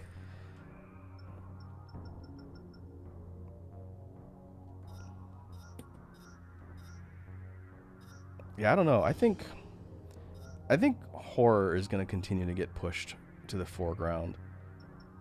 Yeah, I would say horror is starting to become more of a thing. Actually, Rekka, there is a mecha harem that is the robots, kinda. If you're saying Chobits, get out. Oh, it's a bunch of robots that fawn over this little kid and want to be his best friend. That's different. We're talking harem as in, like, think Love Hina. I can't choose which robot I'm going to pilot. That was the idea I was going for there. Yeah, pilot in air quotes.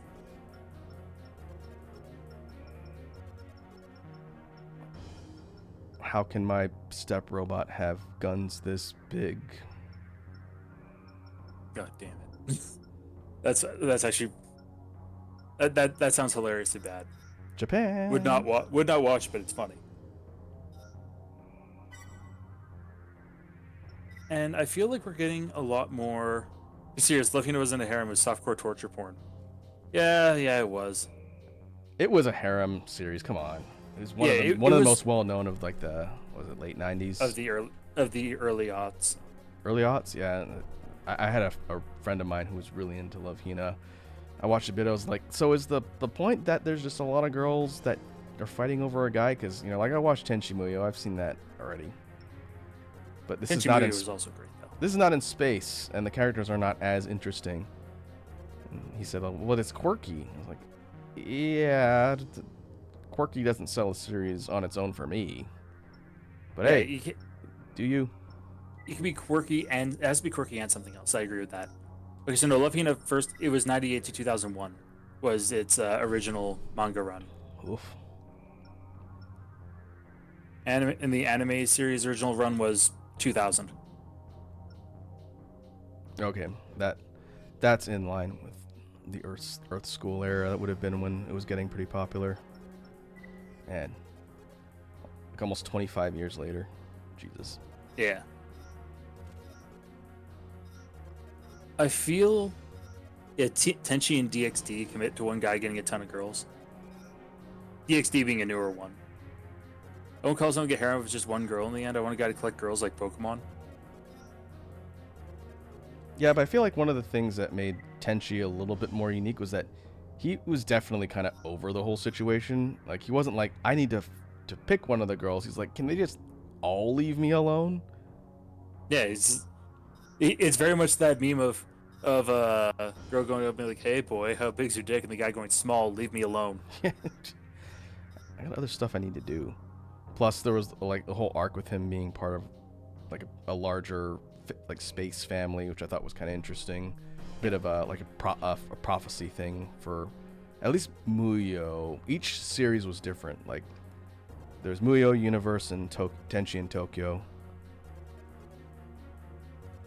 They're all slightly different, but the same characters with slightly different backstories, which is a little confusing. Each one is like, it's the same characters, but they're a different backstory than the previous series, which, you can do that. Just make different characters.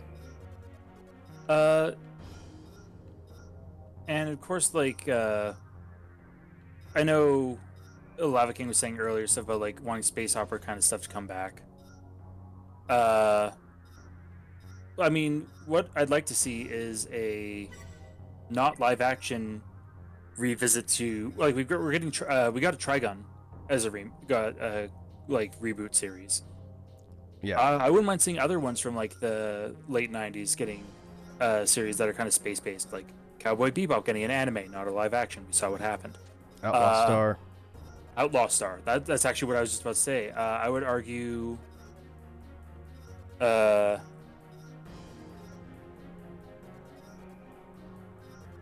While it did get a 3D anime movie, I would love to see a proper anime series of Captain Harlock. Did you ever watch Martian Successor Nadesco? I had never watched it. I know about it though. It's a good one. It's part space opera, part mecha. There are mechas that are in there. That was a good one. I wonder if that one's still holds up well. Yeah. It's And kind of Lava like King like Ava adjacent, but not as cerebrally depressing as Ava, but in space. Yeah. Oh, Lava King saying Harlock and Nadesco, let's bloody go. Yeah, exactly. And saying I'm tired of sci-fi, that's future stuff. I just want to travel the stars. Yeah, exactly. I want spacefaring. I don't want sci-fi. I want spacefaring. There is a difference. Sci-fi more often is usually not as like exploratory. Like Star Trek the anime, it's exploring the stars. Yeah. I feel like, well, I haven't seen all of Cowboy Bebop. I know, embarrassing. Cowboy I've Bebop seen- was a bit more episodic adventures in space, and Outlaw Star was like space adventure. I really don't like that people compare those two because they're series that feel very different. Yeah.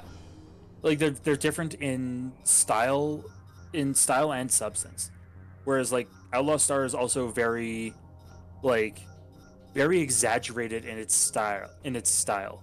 Like freaking Aisha Clan is stylistically physically could not exist in the Cowboy Bebop universe.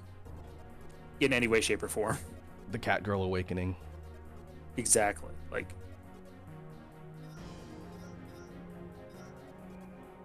But it's kind of funny that there were a lot of pretty common tropes that Outlaw Star kind of combined together in a lot of ways, because you had obviously like a wacky cat girl, you had, you know, plucky, overconfident main lead, that was Gene. You had his accomplice, Jim. I haven't seen Outlaw Star in a while. Jim Hawking, who's like the Yeah, smart sounds good. engineer programmer guy. Then you had Yeah. Suzuka, the space samurai lady. A Yeah. lot of like a varied cast of what would become really common tropes later. I always thought that was interesting. mm-hmm. And like saying, Matt watched Star Blazers 2101. Lava King, watch Interstellar 5555. I can also give you titles with big numbers in them. Also, Interstellar 5555 is literally just Daft Punk. I was gonna say, The isn't that a movie. the Daft Punk album? It's essentially just a Daft Punk album. Yep. It is worth a watch if you like Daft Punk. Everyone should love Daft Punk. Daft Punk is like, I would argue, like I said, it's a cornerstone of EDM, of modern EDM. And this is from a casual understanding, to be and- entirely. And they've been around for long enough to be like one of the pioneers of EDM too. Like Yeah, elder like- statesmen of EDM is kind of the best way to look at it, because they've been around for so long. Yeah.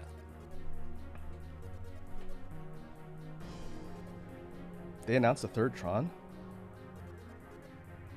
It's gonna suck because Daft Punk isn't doing the soundtrack. Because they're not gonna get Daft Punk back together just to make a Tron 3 soundtrack. They're not gonna There's pull no them out of way that- retirement. Like the amount of money it would take to pull them out of retirement, I don't think it would not be financially feasible. You don't think Disney could cough up a check that would pull them out of retirement? Oh, they could, but like, it's. I feel like at that point, let Daft Punk rest. Yeah. They've earned it. Yeah. If any musical artist has earned their rest to not have to do shit anymore, it's Daft Punk. That is true. Well, I'm trying to think of other artists that have deserved their rest to be left alone. I can't think of much more that other than them that have truly well and earned. Like that kind of shit. Lava King's got any Daft Punk to like Tron. Honestly, Tron Legacy was. It was fun, but it wasn't high art. But then again, you don't really need to. It doesn't need to be hard to be enjoyable. Yeah, people watch movies like that because they're considered high art. Yeah, it's true. Let's see. Because Lava can say new Harlock movies or series are coming. I don't know if I believe that. I'm double checking that now. Well, the most recent thing that I can see that was announced was the 2013 movie. That was the CGI movie. And August 2014, to celebrate the 60th anniversary of its debut, Matsumoto launched the manga Captain Harlock Dimensional Voyage, which is a retelling of the original manga. Yeah, there is new Harlock coming out. I don't know much about it.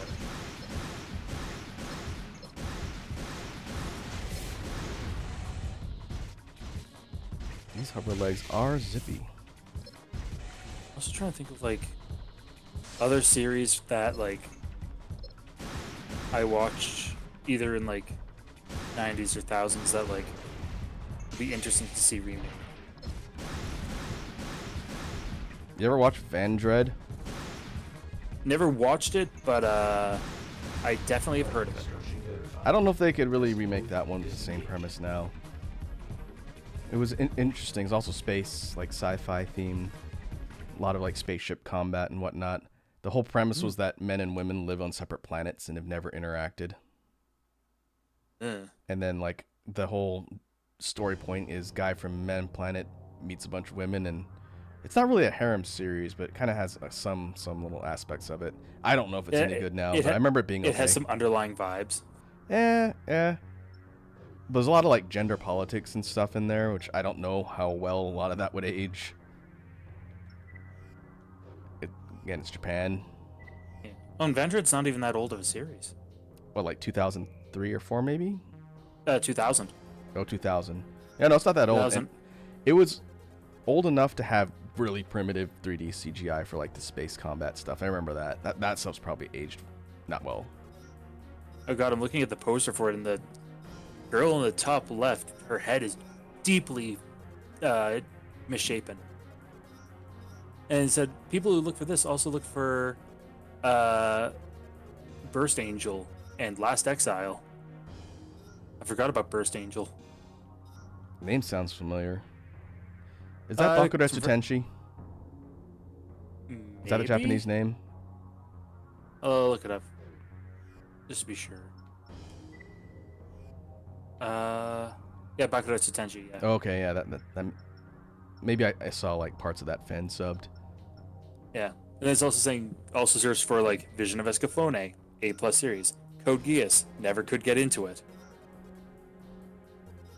A lot of people like swear it by for- that one.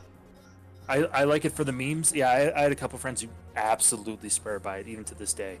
But no, I'm in for the memes of Spinzaku and why are you buying clothes at the soup store? Loving King says, Matt, whatever you do not look up Hades Zero Mer. I won't. I think you should.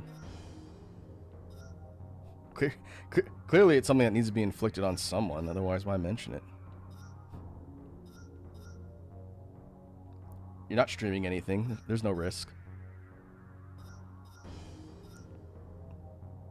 Ooh. 80-round sniper rifle. Oh, I see. Project Hades Ziorimer. That.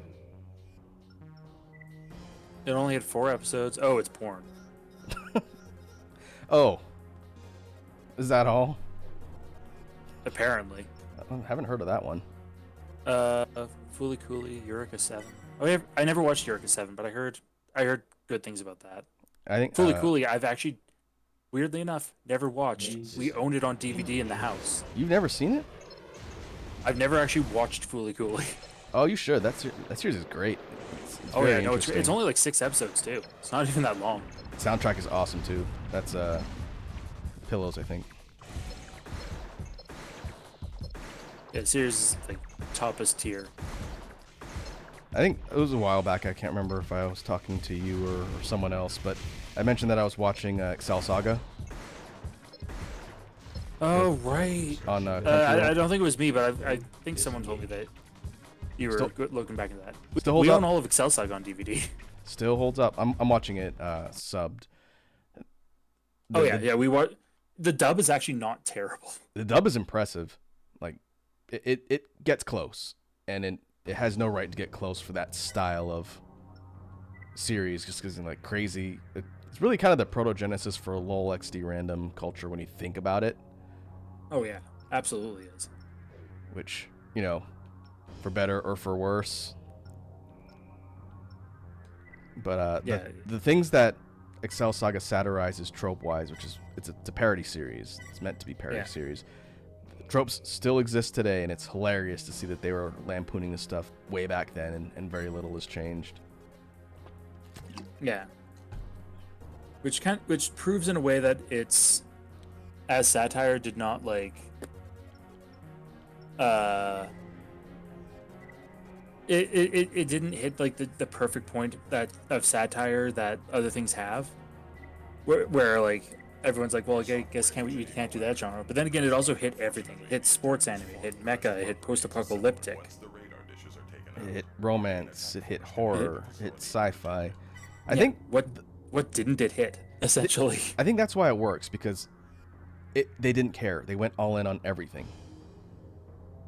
Yeah, nothing went unpunished. And not just any series can pull that off. Yeah, pull that off and be considered beloved. Yeah. Main system. Another series that I need to see if I can track down. 'Cause I think I only have the first and third series is Jungle wa Itsumo Hare no Chigu. Oh, I freaking love Hara no Gu. It's great. Oh, Gu's one of my yeah, no, favorite that- characters. He's so funny. It's one of my favorite, like, just silly slice of life ones. Like, it's very lol XD random, but also slice of life at the same time. And it's heartwarming. It's like all the characters are like relatively nice people. I related to Hale, the straight man in the series, quite a bit.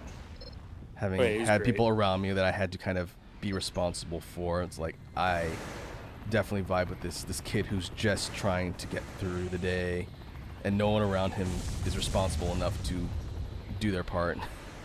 Yeah. Although Lava King's trying to say it's uncomfortable lolly stuff, except it isn't, because at no point is Gu ever sexualized. Yeah, not at all. Like, yeah, like if anything, it's actually in many occasions the exact opposite, where they're like, no, Gu's a freak. Like, Gu's just a little freak, like a lovable little gremlin. freak, but a freak. Yeah. He's just a gremlin who trolls Hale the entire time, and I Yeah. think that's pretty funny. And Lava King also saying, if you like Berserk, I'd like to sell you guys on Bastard. Oh, yeah, I Implying I think- haven't heard of Bastard. I need to watch the series that they brought back on Netflix, or that they made on Netflix, like in 2022. They brought back. You've never heard of Bastard? I've heard of Bastard. Okay. Or have you seen the original? The OVA? I've not seen the original. I've heard of it. It's one of the many I've heard of and not seen. It's short. It's like 4 episodes. It's very short. Came out in like the 90s or early 90s. Oh, that's not- But it's like medieval, like action, like horror fantasy-ish, and it's nothing but metal references. The main character's Okay, I name can is get Dark Schneider. I can absolutely get behind that. The kingdom is Meta Ricana. This is perfect. There's a knight and, that uh, defends the city called Bon Jovina. Seriously, you never seen I love Bastard? this. I've never seen Bastard. I've seen, funny enough, in Bastard, yeah, prototype Guilty Gear. Lava King saying, yeah, no, that's Yeah, true. yeah, definitely. Kingdom is, yeah, Kingdom of Metallica. Yeah, no, it's one that's I've never seen it, and yet, my music reference anime has always been JoJo. Well, yeah. This is like, it doesn't predate JoJo at all, but it's definitely that vibe. Yeah, And so because JoJo's been around for like 30 plus years now, so. So they rebooted Bastard as a Netflix series, and it came out in like 2022, I think. I just heard about it Oh. recently, and I don't have Netflix, but I kind of want to check it out because it's a more robust retelling of the story because it's more than like 4 episodes. Yeah. And and before Lava King wasn't saying Haru no Gu was uncomfortable all except they're saying Jungle Deiko, which Oh. no, that is. Yeah, no, that's not what we were talking about. That's not at all what we're talking about. We're talking about an anime that is objectively better than that. Saying Bastard, yeah, being proto Guilty Gear, saying actually inspired the gear artist for Kai is just stripped straight from Bastard. It's funny I haven't seen Bastard because I freaking love Guilty Gear. I suck at it, but I love it. Maybe we'll get good enough at it by the time that you come out here that we might be able to play a few rounds because Guilty Gear Strive is on Xbox Game Pass. Yeah? I might download it just to see if I can get halfway decent at it. Chances are I won't be able to get halfway decent at it, but I could try. Are you indirectly telling me to pack my fight stick, Matt? No, because that's me indirectly telling me I want to get emotionally destroyed, and I never want that. You know, you could also just pick up Street Fighter 6. I could. It's good, man. It's really good. Everything I've heard about it is that it's actually like, it's the best Street Fighter to come out in a very long time. It's kind of complicated. I suck at it. I've streamed it a couple times. I'm still learning, but it's fun. You can get into it and learn how to do cool stuff relatively quickly. But if you want to get good at it, it's definitely got a pretty high skill ceiling. Yeah, and style-wise, it's gorgeous. Like I've watched enough clips of Street Fighter 6 that like it's just stylistically just beautiful. It's got something for everybody. Do you like thick women? Got you covered. You like thick men? Got you covered. You like feet? You like? Got you covered. You like, I've heard that. I've heard that some of the top fan built clubs in Street Fighter 6 are still all about Jury's feet. So yes, I know about the feet thing. Do you like muscle women? Do you like thick women? Do you like muscle men? Do you like thick men? exactly. Do you like And- people of indeterminate origin? Like origin or gender? I was just reading the other day the new character from Italy, Marisa, the big like buff brawler lady. Yeah. The She, gladiator. yeah, she's pretty cool. She is, according to what people are saying in the story, the first bi-poly character in Street Fighter. I can see that. Also, like the tallest woman to ever be in Street Fighter, guaranteed. Yep. She's like 7 foot. Yeah, she's massive. One of my good Oh. buddies that I play fighting is with mains her, so I'm gonna have to figure that matchup out at some point. I was considering maining. Like if I were to ever pick it up, because honestly, like I like her style. Yeah, very in your face. Not grappler, which is what I originally thought, but more like close range brawler type. A lot of armored Lot of- moves and it's- things get in your face and beat you senseless. Yeah, close range and big hits. Like it's very much just big old punching. I've It's funny been because sorry. a friend of mine who you'll be meeting when you come up here, Reyna, Mm-hmm. or Hunters for Hire, would almost be like almost perfect height for cosplaying Marisa. I've heard she is a big lady. She's taller than you, right? Oh yeah, by several inches. Boy. Like yeah, she's very. There's a reason that I call her an Amazon.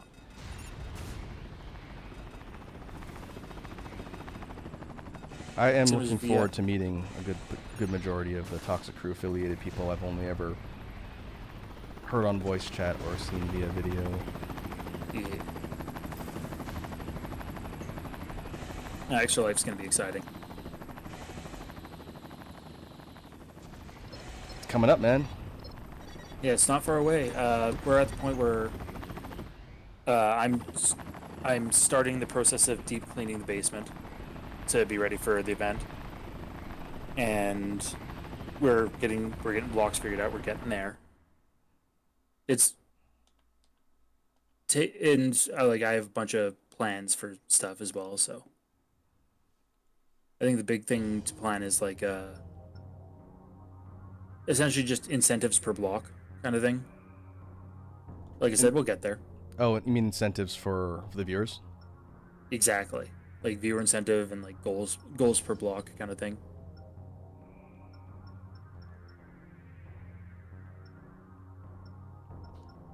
I apparently was not doing that mission correctly. Oh.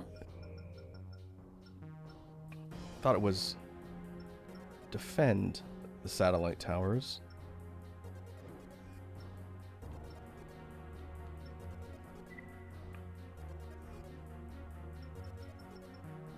As I pick a sniper rifle build that has very, very finite ammo. Defend helicopter crew. Eliminate bombers. Which one was that? Oh, this was the one where we were in the city and the bombers come in from outside, I think. Oh right. I'm just kind of messing around with the missions with this new kind of hover build while we're talking. It is by far taking a back seat to the discussion, which is perfectly fine. Oh no, this is a different one. All right, we'll see what happens.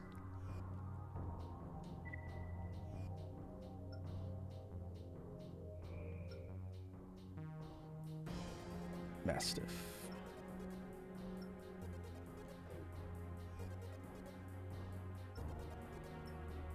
I did see in the discussion for upcoming Extra Life stuff. I thought you guys were doing Thunder Jenga again, but it sounds like Wazzy wants to do something different. Yeah, that was my thought as well. As we wanted to do something like, because we don't want to overly repeat ourselves. As part of why like I'm also trying to avoid doing a Hitman block. As much fun as I have with Hitman, I've done it 2 years in a row now. I might go back to it, but specifically as like a coaching new hitmen kind of thing, where I don't put my hand on the controller once kind of thing. We had a couple ideas for like doing a Mario Kart block. I know we were talking about Dokapon Kingdom. Excited for that. Dokapon would have to be a pretty long block.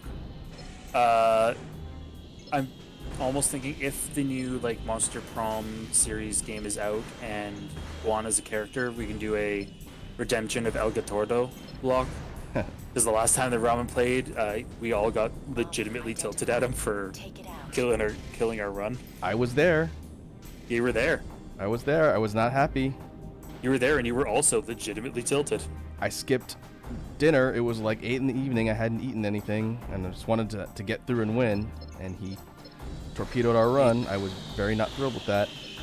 It was funny though. Good content. Oh, it was intensely funny, but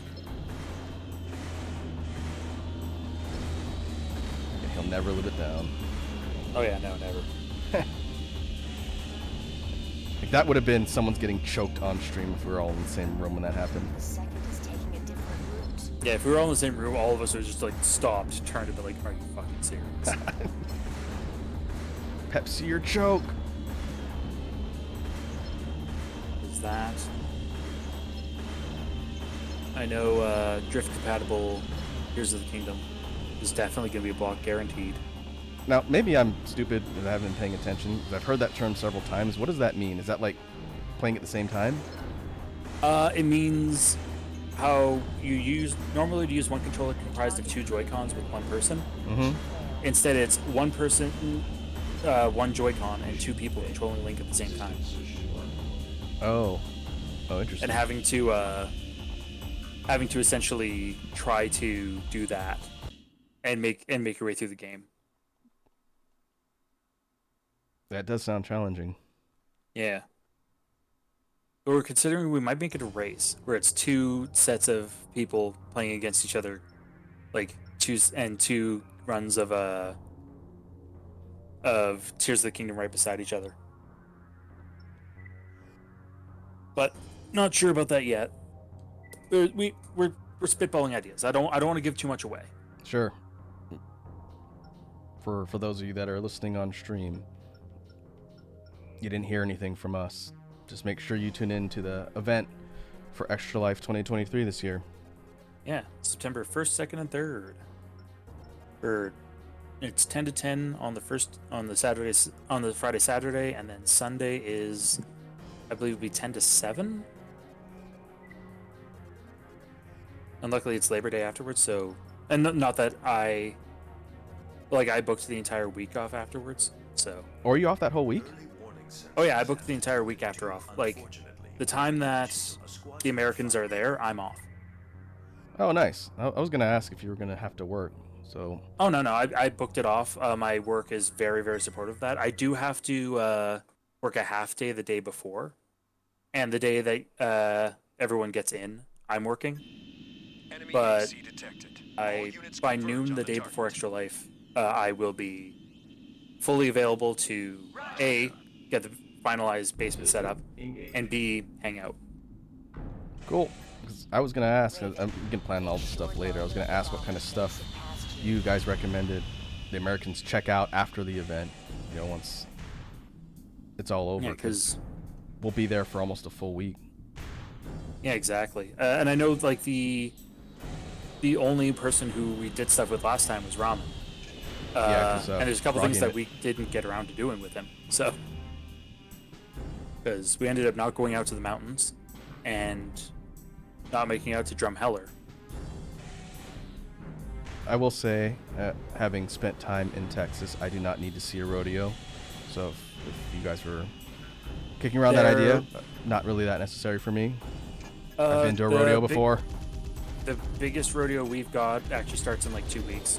There's not really any other ones that are worth seeing at that late in the season. Oh darn! I'm very Loud disappointed. King asking, did Wazzy invent Extra Life? Wazzy's, actually, technically speaking, this is my 10th year. It's Toxicier's 6th or 7th. The first 2 or 3 years, I did solo.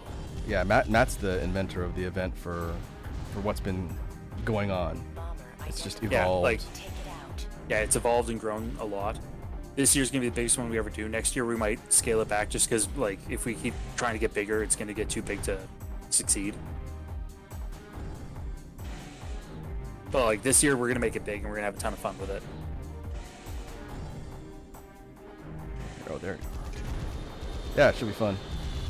Oh no, yeah, it's gonna be an absolute blast. It's gonna be really good having all y'all up here. Be sure to do some interesting stuff because I know, like I said, going out to like Banff Canmore would be really cool, especially for the Vegas folks. Maybe not so much for you. The site is taking a different route. But I don't know. You might like it too because it's gorgeous country up there. I've heard it's really nice. Yeah, So people I know have been up there. It's pretty, and very like scenic and picturesque. Yeah. then Drumheller has one of the best paleontological museums in the world. Like easily some of the best like dinosaur like fossil exhibits on the planet. Sounds good to me. I was thinking those two, and then there's plenty to do around town. Ramon's the only one who went to the zoo, so Target destruction confirmed. Please return to base. Well, chain guns made that so much easier. oh yeah, I just cleared that like it was nothing.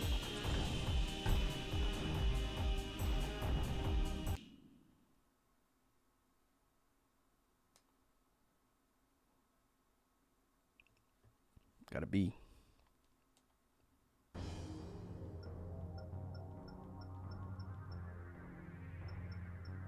What do you guys normally do? Again, this is just out of curiosity.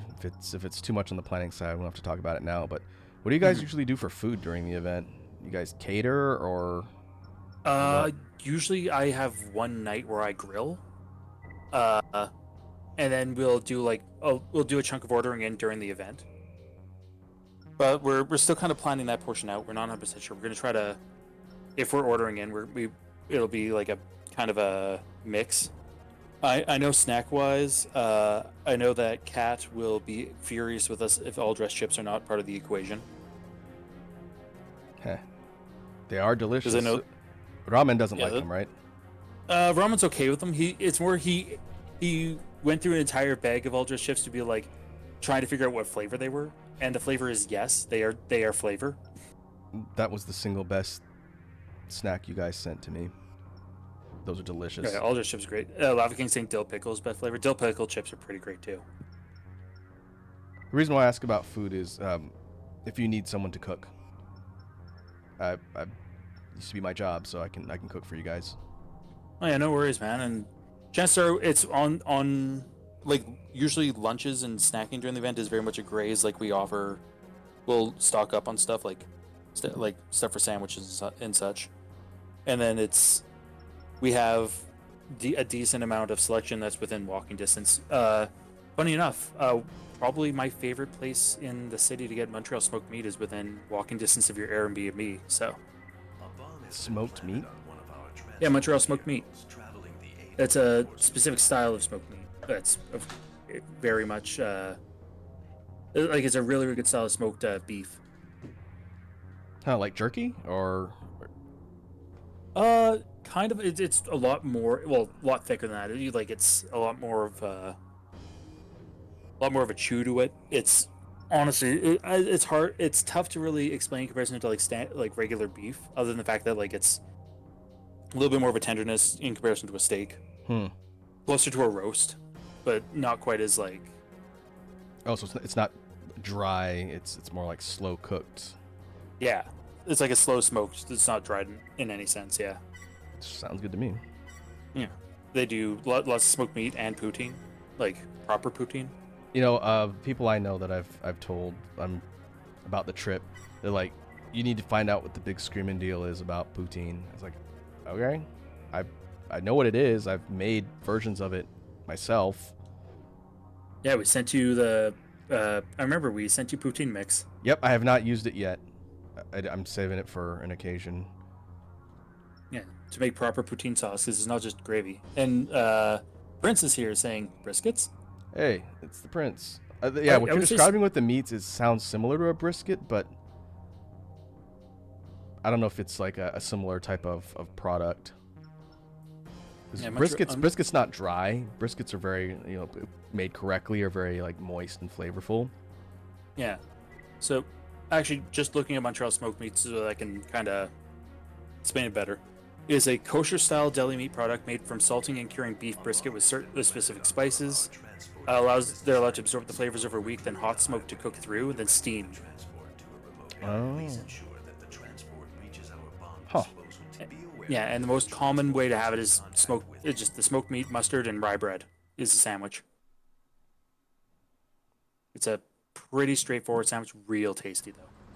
Raven, get moving. Lava King says, I'm from Ontario and I don't get the big deal foreigners make about poutine. I don't know if it's a big deal so much as it's just a type of food that's not common in the States. Like we don't have something like that here. Which you think you would, because it's literally French fries, cheese, and a specific kind of gravy. You think Yeah. that would be all over the place in the States. I think the gravy style is not something that we readily have, but all the components exist in some capacity here, right? It's nothing too weird. Yeah, like poutine sauce. If I were to Brown compare it, sauce. it's I've heard it just described as Yeah. brown sauce. that's the best way to describe it. It's just brown sauce. Yeah, I use brown gravy for the versions I've made, which is I know it's Yeah. not the same thing, but it's close. Yeah, exactly. And Lava King saying, do Americans not put gravy on fries and cheese? No, No, you get like chili cheese fries. but, Yeah. like or like bacon cheese fries and stuff like that, but never gravy. Which or oh yeah, exactly. It's very much a Canadian thing as well for vinegar on fries. yeah, Specifically like a malt vinegar. You wouldn't put like a plain white vinegar or like apple cider, but like a good malt vinegar on fries is actually pretty nice. Because then it's like salt and vinegar chips, just with oomph to them. that's kind of common in New England though, on the East Coast. Oh yeah, vinegar's common in New England. I know mayonnaise is a dip. Yeah, I don't know if I. Whoops, I don't know if I really endorse that. I like mayonnaise, but I think using it as a dip without any sort of additional Well, no, component. I would spice it to make it like an aioli or mix it with like sriracha or chipotle sauce. Prince says poutine is definitely something Americans have made during late night crave sessions.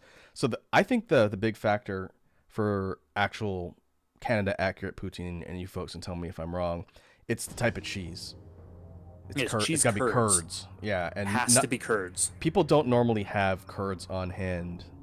In fact, I have Yeah, to cheese- go to a grocery store and hope they carry curds to get them. Yeah, cheese curds it's much more of a Midwest thing. The one place in the States that I've ever seen a poutine done properly was in the airport in Minnesota. And I would trust Minnesota and Wisconsin to have cheese curds handy at all times, Well, yeah, especially Wisconsin. especially Wisconsin. Like, but yeah, it's the big thing is for poutine to be proper, it's got to be cheese curds. If you put shredded cheese on it, it's not a real poutine. Yeah. You ain't doing it right. And if it's and more often than not, it's a white cheddar, not a mozzarella.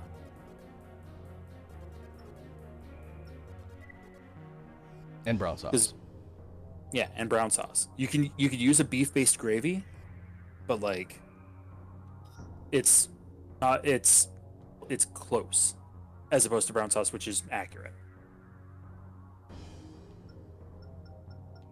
I do think it's funny in the discussion that the Prince is chiming in as a perpetrator of some of the most egregious food crimes I've ever witnessed online.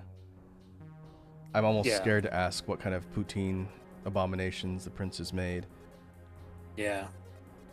The amount of times that he comes into Wazzy's streams, and even Wazzy's fans who listen to her and her cheese milk, will immediately turn on Prince once he says something about what he's done with food. Like, and honestly, most of Wazzy's food opinions are not, like, they're not deeply offensive in any way, shape, or form. The I only don't one know, where man. Like the cheese milk thing is pretty abhorrent to me. That's the only one where I deeply disagree with her. I don't have to Like- convince you of that because we were talking about that before, but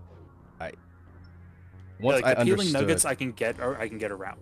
Like, it's a weird way to eat nuggets, yeah, but it's not terrible. I feel like that is strange, but it's not fundamentally changing the flavor of what's being consumed or consistency of what's being consumed. Does she eat the outsides that she peels, or she just eat the inside? Oh no, she eats outside that she peels Okay. too. So it's like eating them separate. Yeah, it's just eating them separate. That's all it is. So really, it's not that bad. Like, Lava King saying dipping popcorn and mustard. Prince saying I eat my poutine like everyone else. Drizzle and mayo, sprinkling bonito flakes, dollop of nacho cheese. So like shit, like weird takoyaki is what you're saying you eat your poutine like. Are you trying to piss off an entire country, Prince? Several countries at once actually, because the bonito flakes and mayo, like. Like, you want the Canadians to come and beat you with hockey sticks? Assuming that's how they carry out justice. I don't know. Either that or we just talk about how we're deeply disappointed in you. The nicest mob ever. And then apologize.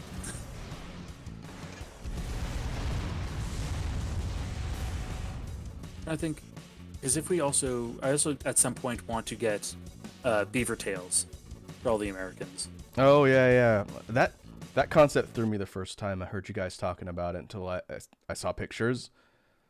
Yeah, That's where it's a pastry, not actual beaver tail meat. right.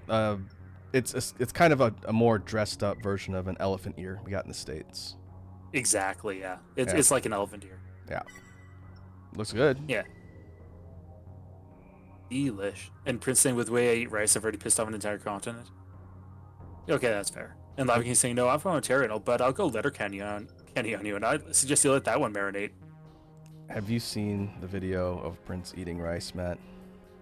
I've not, and now that you're talking about it, I'm afraid to ask. Did he post that on Twitter? I saw it on YouTube. I think it was a YouTube video. I don't know if he posted it on Twitter, but it's basically him taking a bowl of uncooked rice, pouring some hot water on it, and then eating it with a spoon. Get out.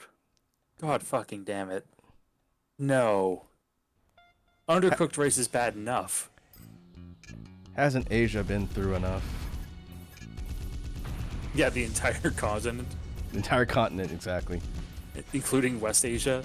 Actually, no, that one was bad, but like, you know, I think the one that really got to me that might have been on Twitter was when he ate a whole egg, like a hard-boiled egg, just took a bite out of it, unpeeled. Oh, okay, hard boiled. Did he peel it? Did he at least take the shell off? No, that's what Okay, I'm saying. no, okay, Unpeeled. now I'm mad. Now I'm mad. Because if it was just like, okay, if a peeled hard-boiled egg, yeah, you just take a bite out of it. Yeah. Obviously. Oh, yeah, But then that's- it's like, wait, the shell was there, wasn't it? That son of a bitch. That reminds me of a it was like a Reddit post, like a thanks I hate it Reddit post or something, where someone's like, I tried hard-boiled eggs and they're revolting. Like the mix of the crunchy shell was like eating a ravioli wrapped in crackers or something like that. And the first post is like, you're supposed to peel them first. It's like, at least peel it first, asshole. Oh, it was a raw egg. Oh, That's okay, even that- worse. How did you not get salmonella? Luck? Ugh. That's worse. Yeah, that's objectively worse. It was already bad, and then you just made it worse. Thank you. There was it was, like I said, the Prince's brand is food crimes apparently. There was another one that had what it was something with mayonnaise, I want to say. What did you put mayonnaise on? Go to his channel. It's a rich tapestry of pain. A bit of pain and or suffering. Oh, it's gonna bother me now. Yeah, and Lava King saying, what's wrong with that? I just crack an egg and pour this stuff down my throat and eat my hard-boiled egg like a snake. I just unhinge my jaw and swallow.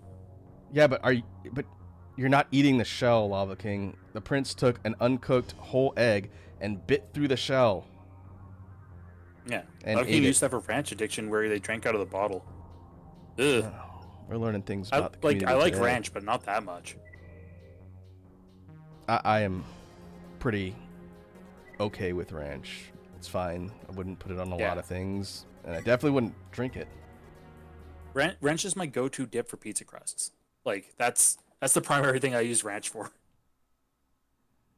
Pizza crusts. Yeah, or like breadsticks.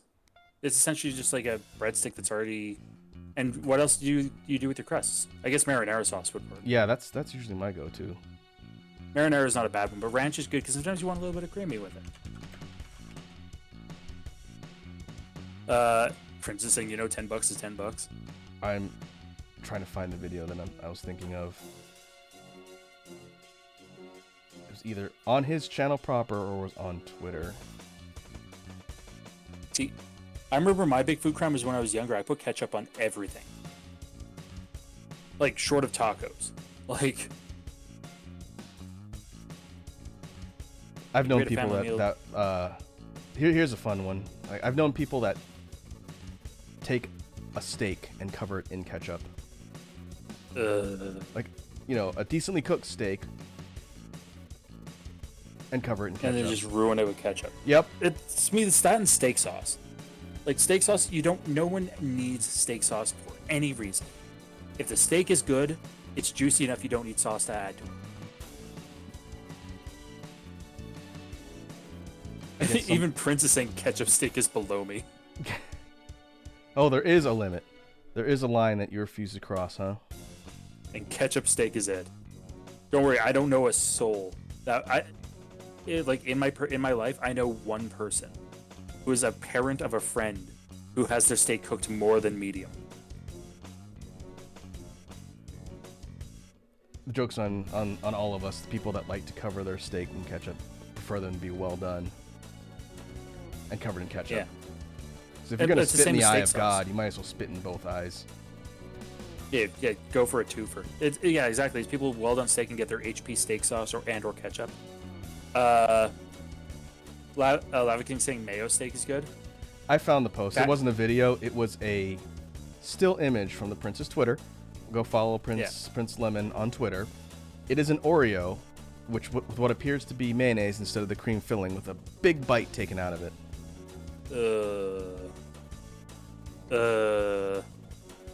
No. Prince is saying, there's a line about crossing for fame and money. Mayo steak is not good. The only way a mayo steak would be acceptable is if it was mayo and then you use that as like the fat to sear a steak in a cast iron pan. Yeah, like butter essentially. Yeah, like a butter seared steak. Which I've done before. I've actually done butter seared moose steak. Moose steak. Oh yeah, moose is great. The trick is you have to cook it rare. Anything medium and up, it might as well be well done. I imagine moose Like is tough. Like it's a more yeah. firm, like leaner, not fatty. Oh yeah, it's not fatty at all. It's very very tough, very very aromatic, to the borderline on pungent. Is it more gamey than venison? I would say gamier, yeah. And but it's delish. It's got a lot of really good flavor to it. It's just a matter of like you have to. It's like I said, you have to cook it like rare, medium rare at absolute most. Anything more than that, and it's shoe leather. It's so tough.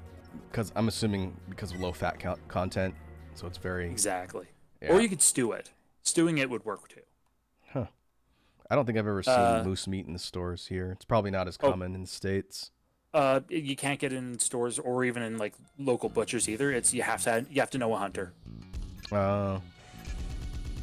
and the hunter has to have a permit, and they don't give out a lot of permits for moose hunting on our side of the country. Mostly partially because low population, partially because it is very dangerous. Yeah, I'm gonna say if you're gonna hunt a moose, you better make sure you kill it. And you gotta have a big gun for it. Those things, like, there have been stories like there's in Banff National Park, our national highway, the Trans-Canada Highway that goes coast to coast, goes through Banff National Park, and there are spots where there's actually bridges over the highway that are for wildlife to go across, and it's there to help protect wildlife, protect vehicles. In the case of moose, it's there to protect vehicles. To keep them away. Like, well, yeah, to keep and the moose. The trick is, you hit a moose going 100 kilometers an hour, 60 miles an hour. You will hit it. You will total your car. The moose will walk away uninjured. Like, you do not fuck with moose. Yeah, those are large animals, large Yeah. built animals. On previous up there, Lava King was saying season my steak with grasshopper salt. Is that salt made from grasshoppers or a brand? I'm gonna guess brand, like a type of say seasoning brand. salt. Or Yeah, not. seasoning salt's okay. See, you're close in Montreal. I'm surprised you're not using Montreal steak spice, bud. That really should be a part of the conversation here. What's in Montreal seasoning? It's pepper, garlic salt, a little bit of like rock salt, peppercorns, and a couple other items. And Lava King say no, it's actual grasshoppers made into salt. I would try it once. I would try it once, guaranteed. It's one of those sustainable food product types. Not that salt is something that we're super worried about losing. Yeah, maybe Still- grasshoppers distilled have a ocean high. water. What? Distilled ocean water. We have plenty of salt. It's not. I'm not worried about sustainability, but maybe it's like you said. You're about to say the flavor. I'm imagining. Or maybe grasshoppers have like a certain concentration of salt in their bodies that makes it easy to process. Yeah. And Prince saying, yeah, it sounds like it has crazy umami. Yeah. That would actually be crazy. And previous other Lava was also talking about the Elvis sandwich. Peanut butter banana bacon, baby. That's delicious. That sounds like a gastric experience. Well, that's why Elvis died on the toilet, man. What a way to go. Yep. When you gotta go, you gotta go. So why not go when you gotta go? And he went all the way. Lava King said There's actually a scorpion? a local... eating a scorpion? Yeah, that's something that you see every once in a while. Oh, Yeah. I've seen peanut those butter banana products. fried in bacon grease. Oh, okay, so still has the bacon. There's still the bacon element. And there's actually a milk burger shop near us.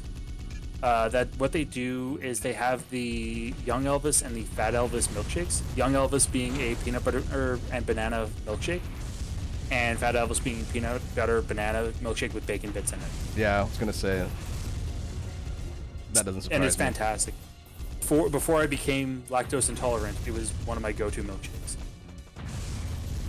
Those had, I believe, what they called the Angry Aztec, which was a chocolate and cayenne pepper milkshake. That sounds good. Like a kind of like a Coco Diablo type of drink. Exactly, yeah. Or Elvis B's peanut butter, jelly, and bacon sprayed with butter and fried. Spray butter? Like spray oil, yeah, that makes sense. But spray butter? Maybe like a cooking spray, but more butter based. That doesn't Yeah. sound like a concept that I can't imagine. I could see it existing. I could see someone making it. I could see Paula Deen branding it on herself. But like, Yeah, that woman does like her couldn't butter. imagine seeing that in a store. Paula Deen is a big fan of butter and racism. Yeah. Spray can that is butter. Look it up on YouTube. Hmm. Should I though? That means technically you can have aerosol butter whippets. Yeah. You could. That's a thing that probably exists. It exists. Once again, should it Should it? though?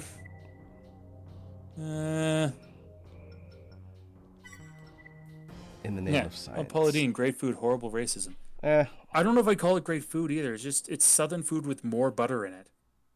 There's people who make better Southern food than her. A lot of Southern food is very rich. It is delicious. Yeah. But it is not great for you. Oh yeah, but it's like for me, it's very much Southern barbecue is my place to go. Pulled pork, brisket, andouille sausage. Having eaten a lot of Hawaiian food in my time, it's the same deal. Good stuff, just not good for you.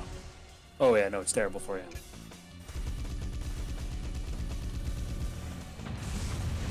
And it's yeah, that and like just general soul food, and even like cornbread. Freaking love cornbread. Wazzy hates it. I love it. Like a good rich cornbread. It depends. Like some recipes I've seen that it's very dry. It's really more kind of Yeah. like a side, like just meant to be paired with like a something you can use Like as very a sponge. saucy.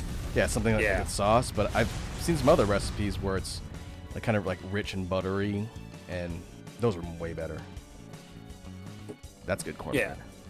Yeah, and most of the cornbreads that we have up right here are very dry, but they're also in stores or in restaurants that have like a wide variety of barbecue sauces to add to your pulled pork and brisket and other barbecue stuff. I see your save reminder, Lava King. Good looking out. I'm gonna do that right now. 'Cause I'm just doing 2v2 arena while we're talking. It'd be a Yeah. shame to lose that progress. You know, Lava King saying, "Hey Matt, can we hear some Wazzy stories?" I don't know. Wazzy's usually better at Wazzy stories. Or what was your guys' first date, or how the proposal go? Has she ever talked I can about talk. either of those I'm- things? I'm sure Wazzy's talked about her first date at least once. Because we just went on like a walk together downtown, went to a restaurant, and went up the Calgary Tower. No, with her knowing full well that I'm afraid of heights, but she's like, I've never been up there. I'm like, well, I guess we're gonna go up there. What a trooper. Yeah. I think we still have the picture kicking around somewhere of me standing as far away from the windows as I possibly could.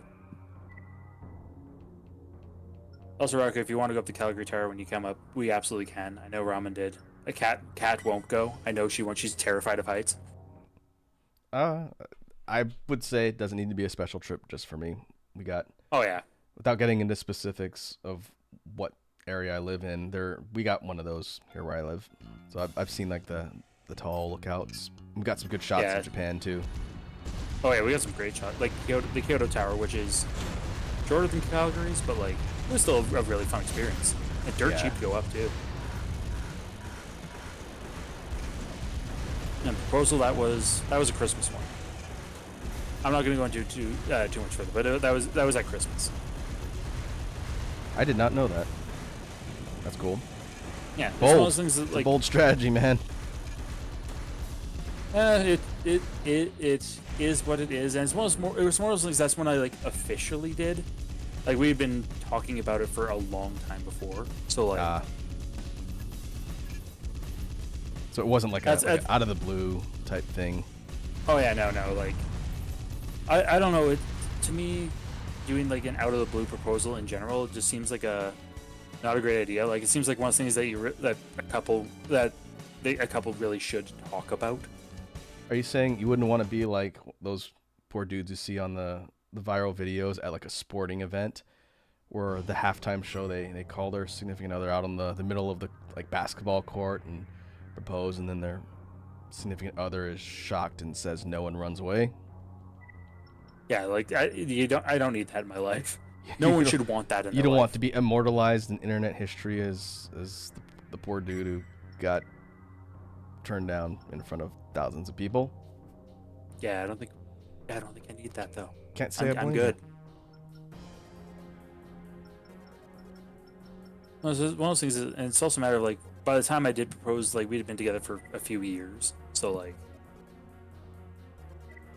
we kind of we knew what we wanted at that point. Right. Yeah, I've known some people, not super close friends of mine, but some people from back in the day. It's like they were dating for like 6 months and then they're getting married. Like, oof, that's crazy. I mean, do you? But that seems a little short. Yeah. How well can you know a person? Like, I'm not talking like known for a long time and then officially dating. It's like met recently, known each other for like 6 months and they're getting married. Yeah, like it's that kind of stuff. And I know a lot. I've had a lot of friends who are queer couples who they have a term for it called U-hauling, where it's U-hauling? very much, yeah, where it's within the first couple months of the relationship they move in together. Mm. And that's another thing. Like people who move in immediately after starting a relationship is weird. Like I'll admit, Wazzy and I moved in together after 6 months, but that was out of necessity. It was either that or I move across the country. Well, So- I feel like that's gonna be your make or break point at whatever point Yeah. you decide to do it. So you're gonna find that it works or it doesn't, and that's good. Exactly. And what we did is we moved in together in a place where it's just the two of us, but we had a second bedroom in case it didn't work out. That way we could just transition to roommates. Right. So Right. like that just made sense. Yeah, I get that. I think that's wise. I have had some interesting philosophical conversations with some folks who, due to values and what they believe in, think that people should not live together before they're married, which, sure, I guess. I think that's a really bad idea personally. Oh yeah, that's a terrible idea. Aww. You need to live together to know if you can live together as a married couple. Right. That makes sense. Prince saying spontaneous proposals scare me. Anyone could come up to me and ask for my hand, and I'd say yes out of sheer panic. And Lava King saying I can't think about that because I barely can talk to girls, let alone get a date. Plus, I still get shot down in my dreams. See, and the biggest trick is, and I've said it before, it's a matter of I'm lucky I married my best friend. Right. That Ozzy was my friend before. Ozzy's my friend before my wife. It just so happens that she is both. So it's what the recommendation I always give to anyone who's like, I'm not sure. I have a hard time talking to girls. It's a matter of talk to people and be friends with people. If an attraction comes from that, cool. If not, sweet. You still have a friend.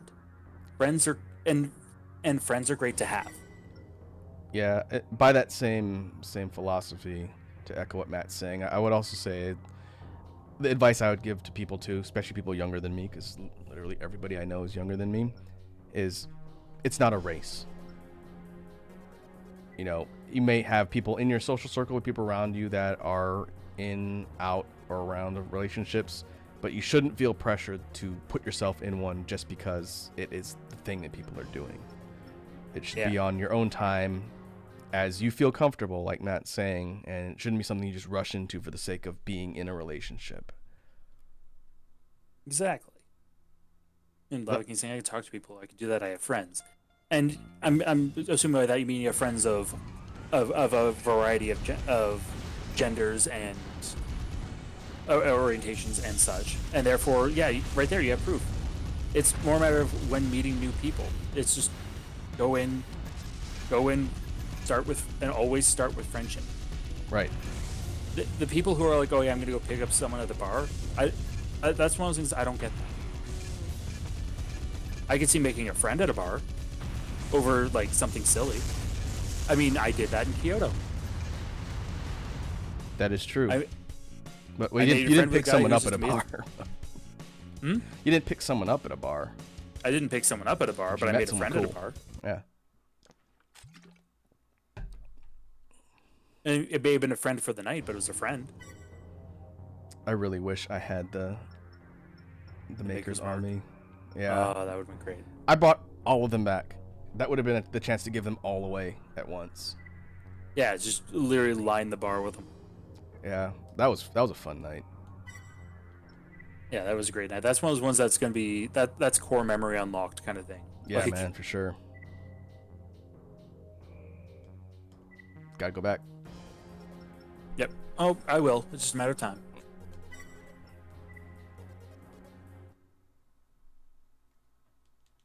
Yeah, it's a matter of make friends first and cultivate those relationships. And like Rocco said, it's not a race to get into a relationship.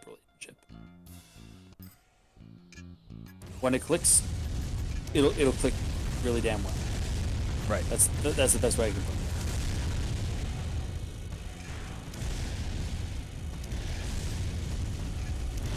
Alright, let me see if I can get through this last tag fight and we'll wrap up for the evening. Yeah. Yeah, you just Why am I... Oh, my FCS is broken. That's why I can't sight lock anybody. That's a problem. I can't FCS tell who's my zeroed out ally and and- who's not my ally. Maybe the and you're people just shooting getting at me. burned down from like what appeared to be not a single bullet was hitting you, but your health is just dropping. Someone's using a jamming system, I think. That's rude. That's incredibly rude.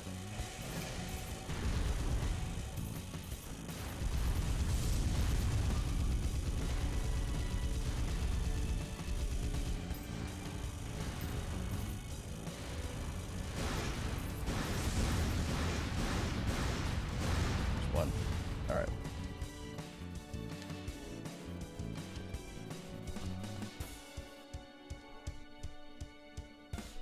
Not bad progress up the arena ladder. Yeah, it's not bad at all. Not just dang good progress in general for this game. 11, about halfway, I think. It's 20 ranks, 25 ranks. So yeah, about halfway up. And of course, the two number 1 ranks at the top.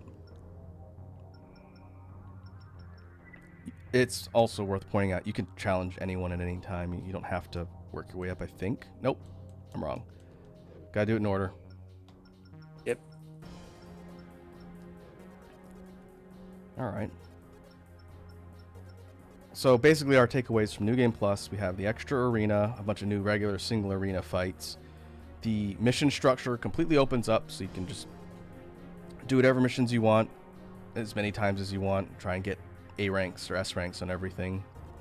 I don't know how you unlock the other story paths. You might have to do them in a certain order in order to get that. Or maybe you just do a certain series of key missions that Yeah. track you to an ending. Chances are that's the case. And then you could also go back because there's also, I think each mission has a secret objective as well. Because I know that's how you get the Moonlight Sword. Yeah, there's certain missions that have hidden parts or additional objectives that'll get you stuff. Like if you wanted to unlock every part, do everything in the game, you could spend a lot of time in Armored Core. Like, does this tell Oh, yeah. me? This does not tell me my time. I was kind of curious how long we've been playing this. It doesn't say time, although 45 and only 45% achievement. Yep. So there's a lot that hasn't been done. Also note the credit line. I think it's digits. That whole bar I think is potentially digits, so you can make a lot of money if you really want to. Yeah. Not a lot to spend it on, but you buy everything. At least you can buy everything once at minimum. Yep. And then a lot of it comes down to just messing around with builds, figuring out all sorts of different fun ways to deck out your AC. What we ended up kind of going with for the end game was heavy tank build, lots of bullets, shoot things, spray and pray a little. Higher Yeah. mobility, quads. This hover build is kind of fun. It doesn't have a ton of ammunition though, but it's fast. It's very maneuverable. Yeah. I'm really hoping they keep the schematic feature from 4th generation.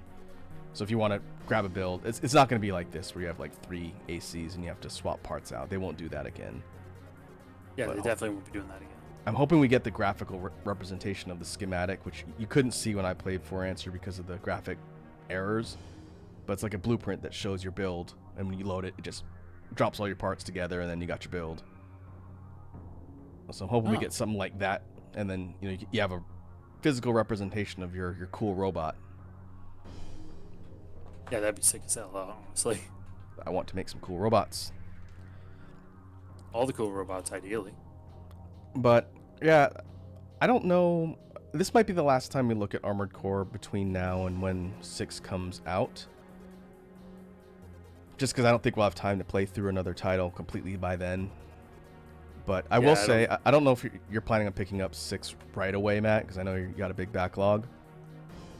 But It's backlog and extra life is the big thing. Is I don't think I have time to look at my backlog with extra life sitting Oh, right yeah. there. plus this 6 comes out the week before. It 6 comes out the week before, and you know what comes out the week after? Starfield. Oh, And that's on Game Pass. I'm guaranteed. But like literally, y'all fly out the day it comes out. And I have the day after off. So that's what I'm doing the day after. there you go. Well, one thing I guess we can figure out probably after we get into September, because I know Extra Life will be busy, but if you want to co-host streams when I'm playing 6, then I'll leave it an open invitation. If you want to wait until you get hands on the game so you don't get spoiled, I completely understand. I would probably do something similar. But Absolutely, yeah. we'll have to see. There's plenty of other stuff to look at too. Yeah, there's plenty of stuff to do. More than enough, honestly. Let me take a look at my list of people to raid while we wrap up. Did you get a stretch and a hydrate from Lava King? Oh, thank you. Prince says all these new games are coming out. Such busy times. Yeah, man. Release calendar for 2023 is nuts. It's a good Yeah, problem to have, I guess. Lots of choice things to play. If we didn't have things like jobs or other obligations, it'd be so much easier to burn through the backlog, huh? Exactly. But alas, life gets in the way.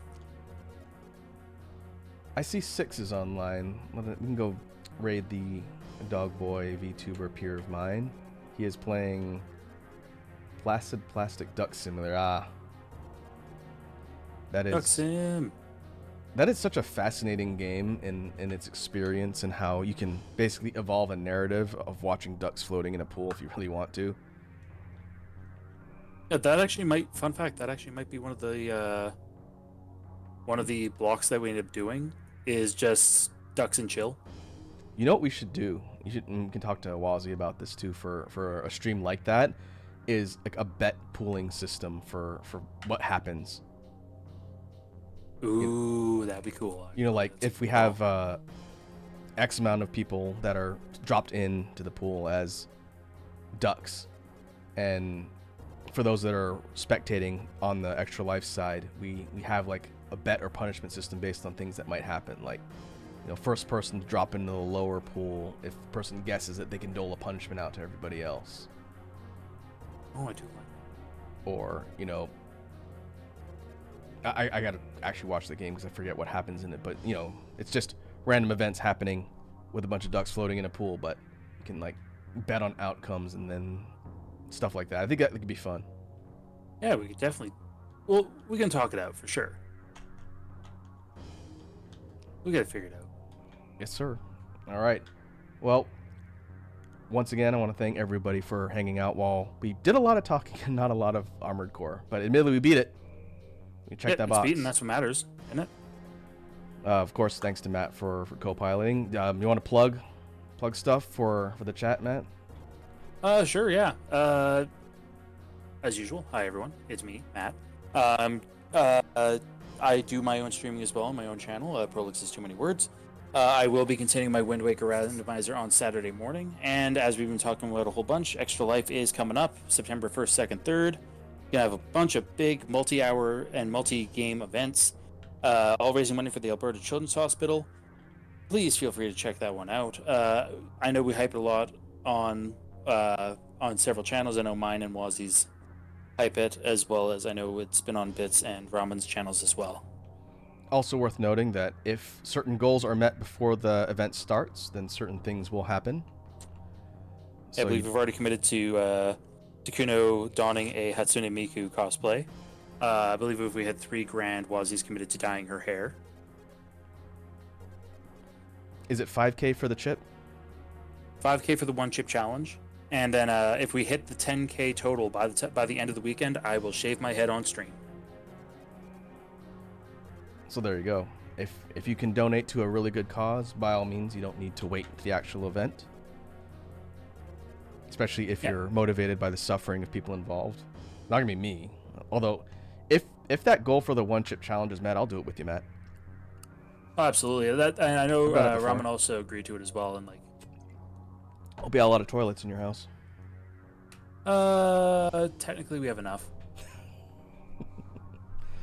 I'd have to take out once in a while. All right, folks. Well, let's get ready to raid 6. We'll be back Sunday with the jam stream. Work on some music stuff. So hope everyone has a good night, and I will catch you in the next one. Say good night, Matt. Have a good night, folks.